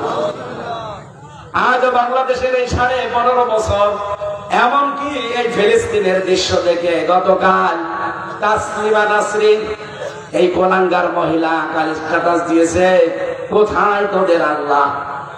ফিলিস্তিনে যা হয়ে গেল, আল্লাহ যদি থাকতো কিছু করতো। এরকম কোলাঙ্গার গুলো দেখে দেখে আশ্রয় দেয় এই নাসরি মুশরিকরা। এই বাংলাদেশের যারা ইসলামের, যারা মানবতার যারা ক্ষতি করে, তাদের গোড়া আশ্রয় দেয়। আপনি তাকান, তাসলিমা নাসরিনের মতো এই দুশ্চরিত্র, এই মানুষ নামে কলঙ্ক, আল্লাহকে ভুল ধরে, বিশ্বাসও করে না। এই শয়তানকে দুনিয়ার কেউ নিতে রাজি না। গণহত্যার সাথে জড়িত হাসিনা পৃথিবীর কোন রাষ্ট্র নিতে রাজি না, অথচ দাদা নিয়ে বসে আছে। আমি কি বেশি বলছি? এজন্য আল্লাহর ঘোষণা হচ্ছে আমাদের কোনো হতাশা নেই। মা ওয়াদ্দাকা রব্বুকা ওয়া মা ক্বালা, হে নবী আপনি আফসোস করবেন না, আমি আপনাকে ছেড়ে দেইনি। দুইটা কসম দিয়ে আল্লাহ আয়াতটা শুরু করেছেন, ওয়াদ-দুহা ওয়াল-লাইলি ইযা সাজা, দিনের মধ্য দিনের আলোর কসম। সকালের কসম দিলেন না, বিকালের কসম দিলেন না, আল্লাহ একেবারে যখন সূর্য মাথার উপরে, যখন পৃথিবী একেবারে ফুল আলোকিত হয়ে যায়, এই সময়টার কসম দিলেন কেন? হে নবী আপনার জীবনে অনেক হতাশা ছিল, আমি দেখেছি আপনি পর্যন্ত 40 দিন ভারাক্রান্ত হয়ে গিয়েছিলেন, আর ওরা আপনাকে বিভিন্ন রকমের কথা বলতে বলতে একেবারে নাজেহাল করে ফেলেছে, নিজের আপন চাচি পর্যন্ত। আপনার কোনো দুঃখ নেই, এই হতাশা থাকবে না। একেবারে দিনের মধ্য দিন যখন সূর্য মাথার উপরে, এই সময়ের কসম দিলাম। অল-লাইলি ইযা সাজা, রাতের কসম দিলাম কেন? এতদিন যারা আনন্দ করেছে, রাতের আধারের মতো তাদের জীবনে অন্ধকার নেমে আসবে। আপনি দেখেছেন না, এই দেশে যারা অবৈধভাবে সুখে ছিল, তাদের জীবনে কোনদিন আমরা কল্পনাও করি না যে সময় পাল্টাতে পারে। আল্লাহ পাক এমন অন্ধকার ঢেলে দিয়েছেন, 5 মিনিট সময় চেয়েছে তাও পাইনি। এমনকি এত পেয়াদা পাই, পেয়াদা এত লোকজন, এত খাদেম, যাওয়ার সময় একটা লোকও সাথে পাইনি। কথা বলে না কেন? কি হতাশা নেমে এসেছিল জীবনে। আমি যাওয়ার আগের দৃশ্য দেখেছি, চোখ মুছতেছে। আমি মনে হয় ওই দিনই তার জীবনে প্রথম চোখে পানি দেখলাম। এর আগে যতই কান্নার নাটক করো, জীবনে কান্দেনি, খালি আন্দাজে রুমাল দিয়ে চোখ মুছেছে। কান্না করেছে আগস্টের 5 তারিখে, যেদিন বিদায় নেবে ওই দিন। এর নাম সাজা। এর নাম কি? অল-লাইলি ইযা সাজা। শুধু তাকে উদ্দেশ্য করে আল্লাহ বলেননি ওই জামানায়, এটা কিয়ামত পর্যন্ত থাকবে। আর আমরা যারা আছি কিয়ামত পর্যন্ত আয়াত থেকে আশার সঞ্চার জাগাবো। মা ওয়াদ্দাকা রব্বুকা ওয়া মা ক্বালা, ওয়ালাল আখিরাতু খায়রুল লাকা মিনাল উলা। হে নবী আপনার আগের চাইতে পরে ভালো। এতদিন যাই হয়েছে, বিশ্বের মুসলমানেরা কোনো চিন্তা নেই। ইহুদিরা যে মানুষগুলোকে মেরে ফেলেছে, এরা শুধু মারা যায়নি, এরা শাহাদত বরণ করেছে। আর শাহাদত যারা বরণ করে, ওরা কিন্তু মারা যায় না। ওয়ালা তাহসাবান্নাল্লাযীনা কুতিলু ফি সাবিলিল্লাহি আমওয়াতা বাল আহইয়াউন ইনদা রাব্বিহিম ইউরযাকুন। আল্লাহ বলেন, যারা শাহাদত বরণ করে এদেরকে তোমরা মৃত বলবা না, এমনকি ধারণাও করবা না। সূরা বাকারার 154 নম্বর আয়াতে পাবেন, ওয়ালা তাকুলু লিমা ইউকতালু ফি সাবিলিল্লাহি আমওয়াত। আর সূরা আলে ইমরান 169 নম্বর আয়াতে পাবেন, ওয়ালা তাহসাবান্নাল্লাযীনা কুতিলু। মুখে তো বলাই যাবে না, ধারণাও করা যাবে না যে মরে গেছে। যারা শহীদ হয়, মুখ দিয়ে আপনি কখনো বলবেন না যে মরে গেছে, ধারণাও করবেন না মরে গেছে। আল্লাহ বলেন বালা হইয়া, তারা জীবিত। কে বলছে? আরো জোরে বলেন, ইনদা রাব্বিহিম ইরযাকুন। শুধু জীবিত না, তারা তার রবের কাছে রিজিক পাচ্ছে। সুবহানাল্লাহ বলতে পারেন না? সুতরাং 2024-এ 2732 জন মানুষ শহীদ হয়েছে। কি? এবং ফিলিস্তিনে, এই গুজরাটে, বিশ্বে বিভিন্ন জায়গায় আজ মানুষ, মুসলমানরা যারা বিনা কারণে মারা যাচ্ছে বিধর্মীদের হাতে, এমনি মারা যাচ্ছে না, এরা শহীদ হচ্ছে। আর শহীদ হলে কি মরে? বলেন। ওই যে ওই বাচ্চাটা বলছিল না যে আমাকে মেরে ফেলে, আমি শুনেছি জান্নাতে নাকি খাবারের কোনো অভাব নেই। এখানে যারা শহীদ হচ্ছে, এ মানুষগুলো সৌভাগ্যশালী। আর যাকে তাকে আল্লাহ শাহাদতের মরণ দেয় না। যার ইমানটা আল্লাহর পছন্দ হয়, যার কর্মজীবন প্র্যাকটিস এবং অ্যাক্টিভিটিস, প্র্যাকটিক্যাল লাইফ আল্লাহর কাছে ভালো লেগে যায়, তখন তাকে এমনিতেই মরণ না দিয়ে শাহাদতের মরণ দেয়। তার প্রমাণ আল্লামা সাঈদী। 13 বছরের ভেতরে তো মরল না। জালেমের হাতে আল্লাহ তাকে শাহাদতের মরণ দেবে। তার সারা জীবনের মোনাজাত ছিল, আল্লাহুম্মা ইন্নী আসআলুকা শাহাদাতান ফি সাবিলিক। আল্লাহ তুমি আমাকে যদি মরণ দাও, এমনি মরণ দিও না, শাহাদতের মরণ দিও। ওনাকে যে শহীদ করা হয়েছে এটা এখন দিন যত যাচ্ছে প্রকাশ পাচ্ছে। কথা বলেন ঠিক? এই জন্য শাহাদতের মরণ যারা পাবেন, আমি শহীদ জিয়ার জন্য দোয়া করি। কারণ এই লোকটার নাম শুনলেই মানুষ বলে শহীদ। কি আপনি দেখেন তো, বঙ্গবন্ধু শেখ মুজিবুর রহমান, ওনাকে মানুষ মেরে ফেলেছে। শহীদ জিয়াউর রহমান, ওনাকেও মানুষ মেরে ফেলেছে। একজনের নাম শুনলে মানুষ বলে শহীদ, আর একজনের নাম শুনলে কোনদিন শহীদ শুনেছেন? কোনদিন কোন মানুষ কি বলে যে শহীদ বঙ্গবন্ধু? আমি শুনি। কিন্তু শহীদ জিয়া, একথা আমি নিজে কাবা শরীফের ইমাম। আমি 16 সালে হজে গিয়ে দেখেছিলাম, পাশে ওই যে আরাফাতের ময়দানের পাশে যে মসজিদের নামিরা অনেক খুতবা দিচ্ছিলেন ওই মসজিদে। ওই সময় শহীদ জিয়াউর রহমানের নাম ধরে দোয়া করে ডাক দিয়ে আরবিতে বলছিলেন, রব্বুল আলামিন শহীদ জিয়াউর রহমানকে জান্নাতের সুউচ্চ মাকাম দান করো, তার আরশের নিচে তাকে তুমি ছায়া দাও। চিন্তা করলাম এই কথা বললো কেন? পরবর্তীতে দেখি উনি কয়েকটা জিনিসের নাম একটা একটা করে বলছিলেন। শাজারাতুল জিয়া, নিম গাছ। আমরা বলি নিম গাছ, ওই দেশে বলে শাজারাতুল জিয়া, জিয়া গাছ।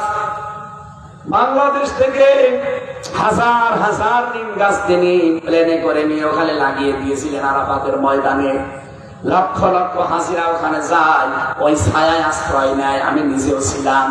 অটোমেটিক মুখ দিয়ে দোয়া চলে আসে, এই ছায়াটা যিনি দিল আল্লাহ তুমি তাকেও ছায়া দিও, বলেন আমিন।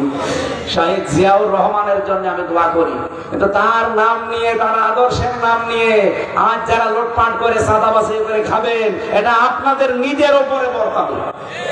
বলুন, একটা মাসলুম সংগঠন, তারা এই 15.5 বছরে তারা অনেক অত্যাচার, জুলুম, নির্যাতনের শিকার হয়েছে। কিন্তু কিছু মানুষের কারণে আজ তারা কালার হয়ে যাচ্ছে। কিশোরগঞ্জের এই ফজলু পাগলা, আর ওদিকে চাঁপাই নবাবগঞ্জের স্বামী স্ত্রী বানিয়েছে কোন মিস্ত্রি আল্লাহ জানে। আমার মনে হয় এদেরকে ধরে এখন পাবনায় পাঠানো দরকার। কয়েকদিন আগে আমার পাবনায় অনুষ্ঠান ছিল, গিয়েছিলাম এই পাগলা গারার দেখতে। যে দেখি পাগল কমিয়ে গেছে, ভালো হয়ে গেলে তাদেরকে পাঠিয়ে দেয়। যেখানে অনেক 700, 750, 800 পাগল থাকে, 150, 200 পাগল আছে। তার মানে যারা ছিল চিকিৎসা করে করে ওখানে থাকার পরে নার্সিং করে তাদেরকে বাড়ি পাঠিয়ে দিই। এখন এই নতুন পাগল যেগুলো, এগুলো এখন ওখানে ভর্তি করা দরকার। এদেরকে ইনজেকশন দেওয়া দরকার, হাল করা দরকার। পাগল ভালো হয়ে যাবি, তারপরে তোরে বাইরে এনে আনবে। তাছাড়া এদের দ্বারা বদনাম হয়ে যাচ্ছে। এজন্য আমাদের চিন্তা নেই দুনিয়ায় ক্ষমতায় কে যাবে না যাবে না। আমরা দেখতে পাচ্ছি আল্লাহর এই আয়াত, আগের চাইতে পরে ভালো। ওয়ালাল আখিরাতু খায়রুল লাকা মিনাল উলা। এটা কি শুধু নবীকে বলেছি? কিয়ামত পর্যন্ত আমরা আছি। এই কারাগারে কারা পোশাক পায়খানা ছাড়া বাইরে যেতে পারবেন না। আর যদি খুব বেশি নেশা লাগে বিড়ি খাওয়ার জন্য যেতে পারে। আপনাদের পাশেই তো বেনাপোল, এখানেই তো এসব বানায়। আকিস গ্রুপ এখানে বানায় না? ওমরা বড়া দেবে। ও এটা আমার মধ্যে যশোর মনে করছে। নাভারণে বানায়, নাভারণ ওই যে বেনাপোল এই লাইনে ওগুলো বানায়। খান, আপনারা কি বলবো, 2-1টা হালকা পাতলা খান, এই আবার চলে আসে। অনেকে আবার মোবাইলে স্ট্যাটাস দেয়, মেসেজ লেখে, হুজুর বিড়ি খাওয়া কি? যদি বলে যে হারাম না হারামের কাছাকাছি, তখন হাসে। মনে করে এটাই অত বেশি অসুবিধা নেই, আমি 2-1টা খাই। পৃথিবীতে একটা মাত্র খাবার যার গায়ে লেখা থাকে যে আমাকে খেলে ক্যান্সার হবে, কি হবে? এরপরও অনেকে বিড়ি খায় না। সাক্ষীর নেই, এ জেলায়ও বিড়ি খোর আছে। কারা কারা বিড়ি খান হাত ধরে তো দেখি। মুরব্বী একবারে 2 হাত তুলেছে, তার মানে ও ডবল বিড়ি খান। না, এটা ছেড়ে দেওয়া লাগবে ভাই। আমার মনে হয় যারা নেশা করে, শুধু বিড়ি না, বিভিন্ন নেশা দ্রব্য যারা ভক্ষণ করে, এই দোষ শুধু তাদের না, এই দোষ তাদের বউদের। ওই যে মেয়ে লোক দাঁড়িয়ে আছে না, ও বউদেরও দোষ আছে। ও থাকতে দেয় কোন কারণে কাছে?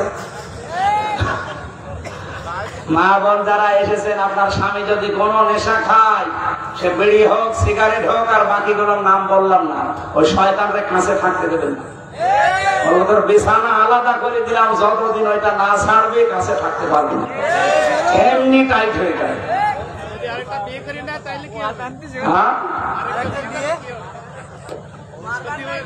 আমরা এরপরে যে এক আয়াত পরে একটা আয়াত পড়েছিলাম, এই আয়াতটার ব্যাখ্যা করার জন্য বসেছি।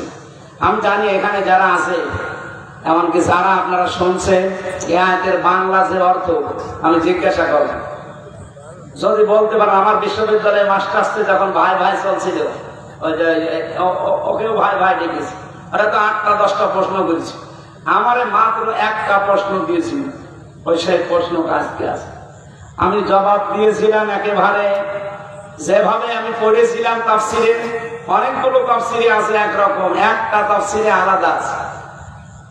আমার ভাই ভাই যিনি ছিলেন বাইরের এক বিশ্ববিদ্যালয়ের ডক্টর, এত খুশি হয়েছিলেন, ফুল মার্কস আমাকে দিয়ে দিয়েছে।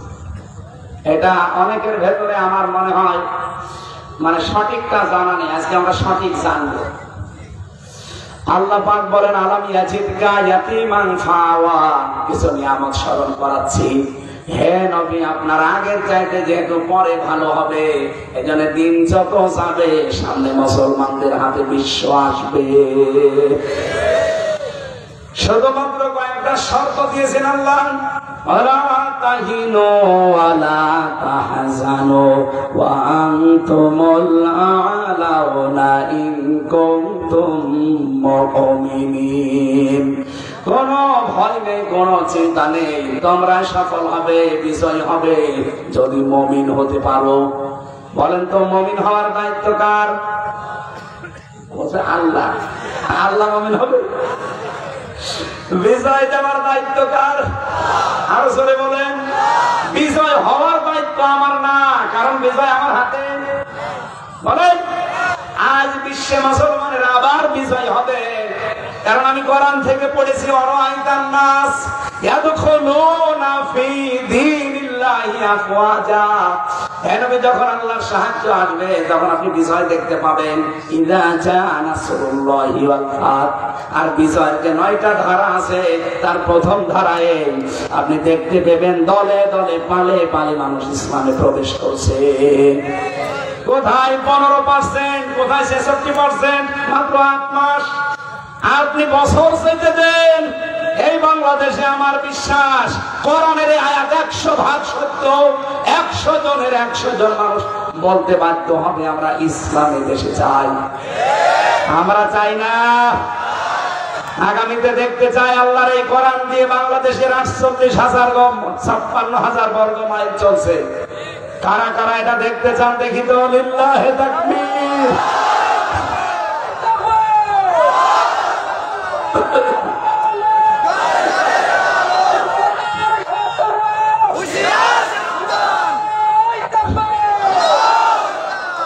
আমার ভাইরা এবার একটু খেয়াল করেন, আল্লাহ নবীজিকে স্মরণ করাচ্ছেন।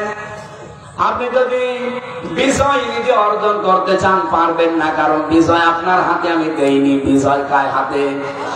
আপনার দায়িত্ব হচ্ছে ইন কুনতুম মুমিনিন, আপনি মুমিন হবেন।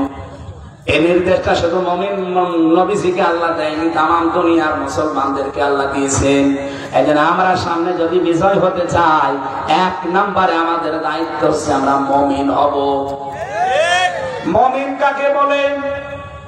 বাংলাদেশের মানুষের ভেতরে একটা ভ্রান্ত ধারণা, মুমিন মানে বিশাল সোপা গায়ে থাকবে, পাগড়ি থাকবে, হাতে তসবিহ থাকবে, দুনিয়ার কোনো খেয়াল থাকবে না, বিশাল বুজুর্গ।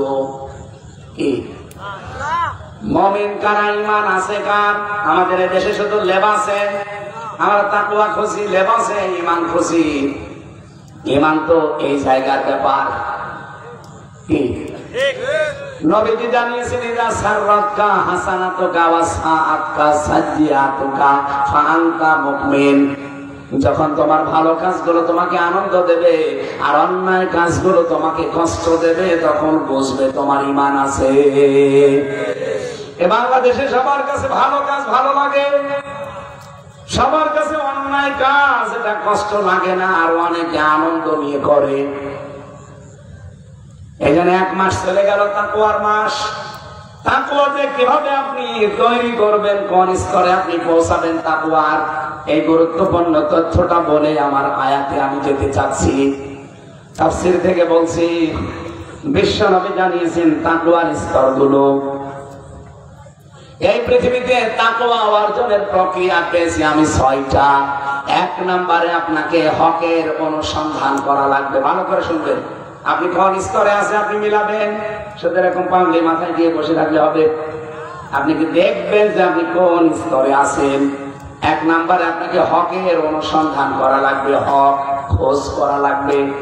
আমাদের জাতির পিতা হযরত ইব্রাহিম, তিনি কিন্তু হক খোঁজ করেছিলেন। প্রথমে তারকাতে গেছেন, বলেছেন এইটাই আমার রব। যখন ডুবে গেছে বলছে না। যখন চন্দ্র দেখলেন বললেন এটা আমার রব। যখন ডুবে গেছে বলছে না। যখন সূর্য দেখলেন বলতে এইটা আমার রব, হাজা আকবার, এটা আমার বড় রব। যখন ওইটাও ডুবে গেছে বলছে না। ইন্নী ওয়াজ্জাহতু ওয়াজহিয়া লিল্লাযী ফাতারাস সামাওয়াতি ওয়াল আরদা হানিফা ওয়া মা আনা মিনাল মুশরিকিন। আমার চেহারা আমি ঘুরিয়ে দিলাম ওই রবের দিকে যিনি আসমান আর জমিনের উদ্ভাবক। আমি মানুষ দেখানোর জন্য ঘুরি নাই, আন্দাজেও ঘুরি নাই, ঘুরেছি হানিফা, একনিষ্ঠ ভাবে। ওয়া মা আনা মিনাল মুশরিকিন, আর আমি মুশরিক না। জোরে বলেন সুবহানাল্লাহ। বাংলার সাক্ষীর আর মুসলমানেরা, আমাদের জাতির পিতা ইব্রাহিম নবী তিনি হক অনুসন্ধান করে খুঁজে খুঁজে পেয়েছিলেন। আর আমাদেরকে দেশের আলেমরা চোখে আঙ্গুল দিয়ে হক দেখিয়ে দিলেও আমরা মানতে চাই না। বলেন, তাহলে আপনি হক অনুসন্ধান করেন। আপনি প্রক্রিয়ার 1 নম্বরে আছেন, 2 নম্বর পেয়েছি। হক পেয়ে গেলে আপনাকে কবুল করা লাগবে। এটা আজ আমাদের ভেতরে নেই, শুধু দলীয় চিন্তায় থাকি, এটা আমার দলের লোক নাকি দেখি। হক কথা, হক বিষয় যদি কোনো জায়গায় পেয়ে যান, আপনার বিবেক যদি সায় যায় যে না এটা হক, মাস্ট বি আপনাকে কবুল করা লাগবে। 3 নম্বরে এটা হকের প্রচার করা লাগবে। এবার 4 নম্বরে হকের উপরে দৃঢ় থাকা লাগবে। 5 নম্বরে হক কায়েম করার জন্য সর্বাত্মক চেষ্টা করা লাগবে। 6 নম্বরে হক কায়েম হলে হককে টিকিয়ে রাখার জন্য সাহায্য করা লাগবে।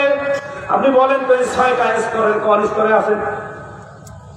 আপনি না হক অনুসন্ধান করেন, না হক কবুল করেন, না হককে আপনি প্রতিষ্ঠা করার জন্য চেষ্টা করেন, না হকের উপরে টিকে থাকার জন্য আপনার কোনো পরিশ্রম আছে, না হক কায়েম হলে আপনি সাহায্য করার জন্য কাজ করেন। কি করেন আপনি? এখানে নিজের দিকে তাকে একটু আফসোস নিয়ে আসেন ভেতরে। তাছাড়া আপনি তাকওয়ার কোনো পর্যায়ে থাকতে পারবেন না। আল্লাহ রাব্বুল আলামিন হেদায়েত দেওয়ার জন্য যে আয়াতটা আমরা পড়েছিলাম, আলাম ইয়াতিকা ইয়াতীমান ফাআওয়া, হে নবী আপনাকে ওরা দুঃখ দেয়, আশেপাশে কথা বলে, আমি আপনাকে কি এতিম পাইনি, এরপরে আশ্রয় দেয়নি। ওয়াজাদাকা দাল্লান ফাহাদা। এটার বাংলা অর্থ করার জন্য আমি আহ্বান জানাচ্ছি এবার আলেমদের। এটা আলেম না, বাংলা অর্থ করতে পারবেন এটা? ওয়াজাদাকা দাল্লান, পথ হারা ছিলেন আপনার আল্লাহ নবীকে যদি বলেন আপনি পথ হারা ছিলেন, ওই মাওলানা মিজানুর রহমান আজহারের মতো আপনি কালকে কালার হয়ে যাবেন। পরে তো ভালো নিয়তেই বলেছিল, কি উনি যেই কথাগুলো বলেছে একটা কথা কিন্তু খারাপ কথা না, কিন্তু নবীর শানে ওই কথাগুলো বললে আমরা মেনে নিতে পারি না। উনি নবীকে কাউবয় বলেছিল, এটা বাংলাদেশ না বিশ্বের মুসলমানেরা এই শব্দটা অভ্যস্ত না, কিন্তু নবী তো ছাগল চড়িয়েছে না, চড়ান না। উনি হযরত খাদিজাতুল কুবরা রাদিয়াল্লাহু তাআলা আনহাকে ইনটেক নয় এই বলেছিলেন। এই শব্দটা আমাদের মায়ের ব্যাপারে যায়। উনি আমাদের মা না, কথা বলে না কেন? এখানে যে শব্দটা হয়তো বাংলা অর্থ ঠিকই করেছে, দল্লাম মানে পথহারা, দল্লাম মানে পথভ্রষ্ট, দল্লাম মানে গোমরা। বাংলা অর্থ যদি আমি ওইভাবে করি, কালকে দেখেন সারা বাংলাদেশে আমার নামে বদদুয়া শুরু হবে। তাহলে কি অর্থ করা লাগবে এখানে?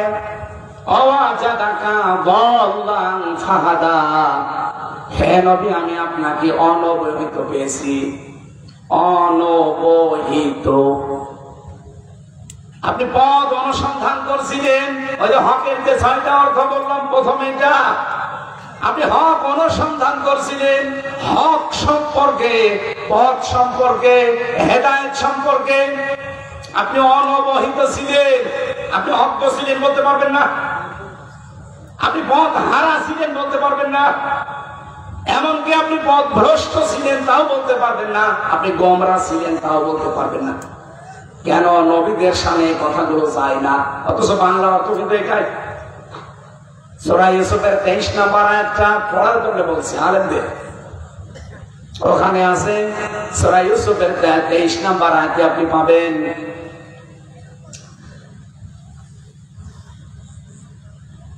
ইন্নাহু লা ইফলিহুজ যালিমুন ওয়া লাকাদ হাম্মাত বিহি ওয়া হাম্মা বিহা। বিহি আর বিহা একটা পুরুষ একটা মহিলা। এর বাংলা অর্থ যদি আমি শাব্দিক দেখে দেখে করি, দেখেন তো আপনার মনে কি বলে। আল্লাহ বলেন জেনা করার জন্য জুলাইখা যেমন রাজি, ইউসুফও রাজি। এই না মানে কোন হুজুর নিয়ে আসবেন, নিয়ে আসেন, বাংলা অর্থ আপনি তাই করে দিন। অলাকাদ, অবশ্যই, হাম্মাত বিহি ও হাম্মা বিহা, জেনা করার জন্য এই মহিলা সুলাইখা যেমন আগেই রাজি, সব ভুলে বসে আছে। ইউসুফ নবীও তো মানুষ, কি আল্লাহ বলেন হাম্মাত বিহি, উনিও রাজি হয়ে গিয়েছিলেন। বলেন তো এভাবে অর্থ করলে নবীর ওপরে তোহমত আসে না? আর আমার ইমান থাকবে? তাহলে অর্থ কি করবেন? আল্লাহ পাক বলেন দুইজনে রাজি হয়ে গিয়েছিল। এরপরে শব্দে আল্লাহ জবাবটা দিয়েছেন, লাউলা বুরহানা রাব্বি, যদি তার রব তাকে কিছু বোরহান, দলিল, প্রমাণ না দেখাতেন। তাফসীরে জালালাইনের ভেতরে 3টা কথা আছে আয়াতের ব্যাখ্যা করতে গিয়ে। 1 নম্বরে তিনি কি দলিল দেখেছিলেন, কি প্রমাণ? প্রথম নম্বরে তিনি দেখতে পেয়েছিলেন ঘরের ভেতরে তার বাবার সুরত নিয়ে হযরত ইয়াকুব আলাইহিস সালাম সামনে দাঁড়িয়ে যেন বলছে, ইউসুফ আমি তোমার বাবা বলছি, তুমি কিন্তু জিনা করতে পারো না। দ্বিতীয় নম্বরে হযরত জিবরাইল আলাইহিস সালাম জান্নাত থেকে একটা কাগজ নিয়ে এসে তার সামনে তুলে ধরেছে। ওখানে লেখা ছিল সিরকুটের ভেতরে, ইউসুফ আমি তোমার মালিক বলছি, তুমি জিনা করতে পারো না। 3 নম্বরে আজিজে মিসরে জুলাইখার স্বামী, সে সরাসরি তার সুরতটা নিয়ে মনে হচ্ছে ঘরের ভেতরে দাঁড়িয়ে আছে। এই 3টা বোরহান আল্লাহ পাক তাকে দেখিয়েছেন। শুধু তাকে না, এর পরের আয়াতে আপনি একটু তাকান, কাযালিকা লিনাসরিফা আনহু সুআ ওয়াল ফাহশা ইন্নাহু মিন ইবাদিনাল মুখলাসিন। বলেন আল্লাহু আকবার। আল্লাহ বলেন কাযালিকা, এইভাবে, লিনাসরিফা, সরফ মানে নড়াচড়া করা, অন্যায় অশ্লীল অবৈধ কাজ আমি তার থেকে দূরে সরিয়ে দিয়েছি। শুধু তাকে সরিয়েছি না, ইন্নাহু মিন ইবাদিনাল মুখলাসিন, এটা বহু বছর মুখলিস দিতে পারতেন, মুখলাসিন দিলেন কেন? কিয়ামত পর্যন্ত ইউসুফের মতো চরিত্রের মহা দুর্যোগের সময় যারা নিজেকে হেফাজত করে রাখতে পারবে আল্লাহর ভয়ে, রব্বুল আলামিন কিয়ামত পর্যন্ত এই মানুষগুলোকে ইউসুফের মতো বাঁচিয়ে দেবেন। এই জায়গায় নবীজিকে আল্লাহ ডাক দিয়েছেন, আপনাকে আমি পথ সম্পর্কে অনবহিত পেয়েছিলাম। আমি যদি ওই দিন ওই মাস্টার্সের ভাই ভাই বলতাম, স্যার হে নবী আপনাকে আমি গোমরা পেয়েছি, পথভ্রষ্ট পেয়েছি, আমার 100 নাম্বারের 100 নাম্বার না 0 দিত। কারণ আমি নবীর ওপর একটা খারাপ ধারণা দিয়ে দিলাম। যেই বলেছি অনবহিত পেয়েছি, মনে বলছে জান আপনার হয়ে গেছে, একটা জবাব দিয়ে উনি খুশি। অথচ বলে জিজ্ঞেস করেন 5-6টা প্রশ্ন করেছি, আর আমার মাত্র একটা প্রশ্ন ছিল।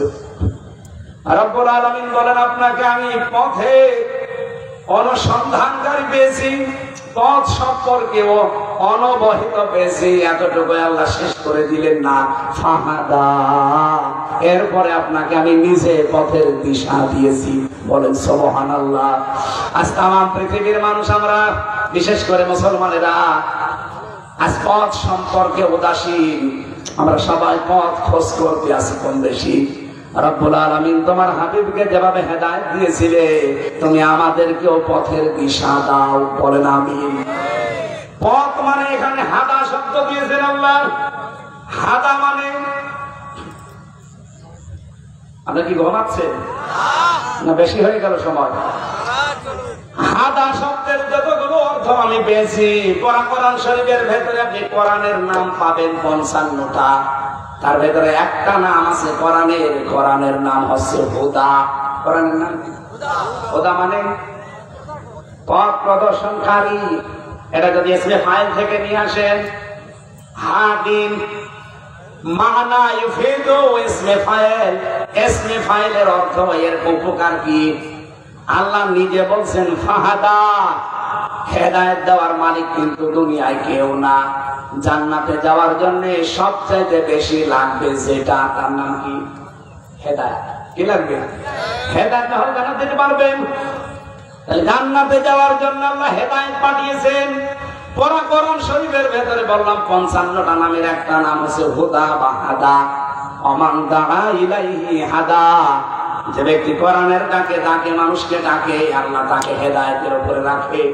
ফাকাদ হুদিয়া ইলা সিরাতিল মুস্তাকিম। কোন মানুষ যদি কোরআনের ডাকে সাড়া দিতে পারে, কোরআনের হেদায়েতে, আল্লাহ নিজে তাকে সিরাতে মুস্তাকিম নসিব করে দেন। বলেন আমিন। আর এখান থেকে আমরা পেয়েছি হাদা শব্দের ব্যাখ্যায় হেদায়েত পাওয়ার জন্য আল্লাহ কোরআন পাঠিয়েছেন। আর হেদায়েত না পেলে জান্নাতে যাওয়া যাবে না। সুতরাং আল্লাহর নবীও পথ সম্পর্কে অনবহিত ছিলেন। তাকে যেমন আল্লাহ পথের দিশা দিলেন, আমরাও আজ দিক বিদিক ঘুরে বেড়াচ্ছি। আমরা যদি পথ পেতে চাই, আল্লাহর পাঠানো হেদায়েত, তার নাম কি? বলেন বলেন। দল মত নির্বিশেষে আল্লাহর এই হেদায়েতের কাছে আপনাকে আসা লাগবে। এখন হেদায়েত পাবে কারা? আমি আজকে দুপুরে আমার যশোরে আলোচনা ছিল, হেদায়েত পাবে কারা। 5 প্রকার মানুষের কথা পেয়েছি। সূরা বালাদের 11 নম্বর থেকে 18 নম্বর আয়াত পর্যন্ত আপনি ব্যাখ্যা বাড়িয়ে দেখবেন। এই 5টা গুণ যাদের ভেতরে আছে, ফাক্কু রাকাবা আও ইতআমুন ফি ইয়াউমিন যী মাসগাবা ইয়াতীমান দা মাকরাবা আও মিসকিনান দা মাতরাবা সুম্মা কানা মিনাল্লাযীনা আমানু ওয়া তাওয়াসাউ বিস-সাবরি ওয়া তাওয়াসাউ বিল মারহামাত উলাইকা আসহাবুল মাইমানা। লম্বা করে দলিলগুলো বলা যাচ্ছে না, অনেক রাত হয়ে যাচ্ছে। এই 5টা গুণ দুনিয়াতে যাদের ভেতরে পাবেন, 1 নম্বরে ফাক্কু রাকাবা। দুনিয়ায় যে মানুষগুলো দাস মুক্তির জন্য চেষ্টা চালায়, এই বাংলাদেশে আজকে 73টার উপরে দল, শুধু 49টা নিবন্ধিত দল রাজনৈতিক ভাবে, আর বাকিগুলোর নিবন্ধন এখনো নেই। সবাই কিন্তু এক কাজ করছে না। আমরা দেখতে পাচ্ছি এই দেশে একটা মাত্র দল, তারা মানুষকে মানুষের গোলামি থেকে মুক্ত করার জন্য চেষ্টা চালাচ্ছে। এই কথা বলা লাগবে। মানুষ মানুষের গোলামি করবে, এটা জায়েজ নেই। মানুষ মানুষের আইন মানবে, এটা হারাম। মানুষ আইন মানবে কার? ফাক্কু রাকাবা। এই গুণ যাদের ভেতরে আছে তারা হেদায়েত পাবে। 2 নম্বরে আও মিসকিনান দা মাকরাবা, যারা এতিম মিসকিনদের, অসহায় মানুষদের খাবারের ব্যবস্থা করে। আজ কোথায়? সেই সিলেট মৌলভীবাজারে আমিরে জামাতের বাড়ি, সেখান থেকে ছুটে আসতেছে সাতক্ষীরা শ্যামনগরে, এখান থেকে ছুটে যাচ্ছে কুড়িগ্রামে, উলিপুরে। কেন? ধনী মানুষ দেশে আর নেই। কাউকে তো এভাবে দৌড়াতে দেখি না। মানুষের মুখে হাসি ফোটানোর জন্য যার দিন রাত নেই।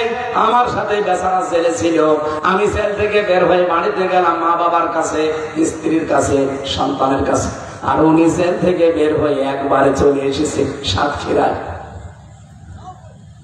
মুহাদ্দিস আব্দুল খালেক মন্ডল রহমতুল্লাহ আলাইহি তার কবর দেখতে। অধ্যক্ষ যেখানে মারা গেছে বলেন তো, এই যে গণগুলো যে আমি বলছি কোরআন দিয়ে দেখে আমি বানাচ্ছি, নিকট আত্মীয়র ভেতরে যারা এতিম আছে তাদের যারা খোঁজ খবর নেয়। আপনি ধর্ম আত্মীয় পাঠিয়েছে সেই যশোরে প্রতি মাসে মাসে 3 বার করে যায়, অথচ নিজের আত্মীয় স্বজনের ভেতরে আপন বোন গরিব মানুষ বছরে 1 বারও যায় না।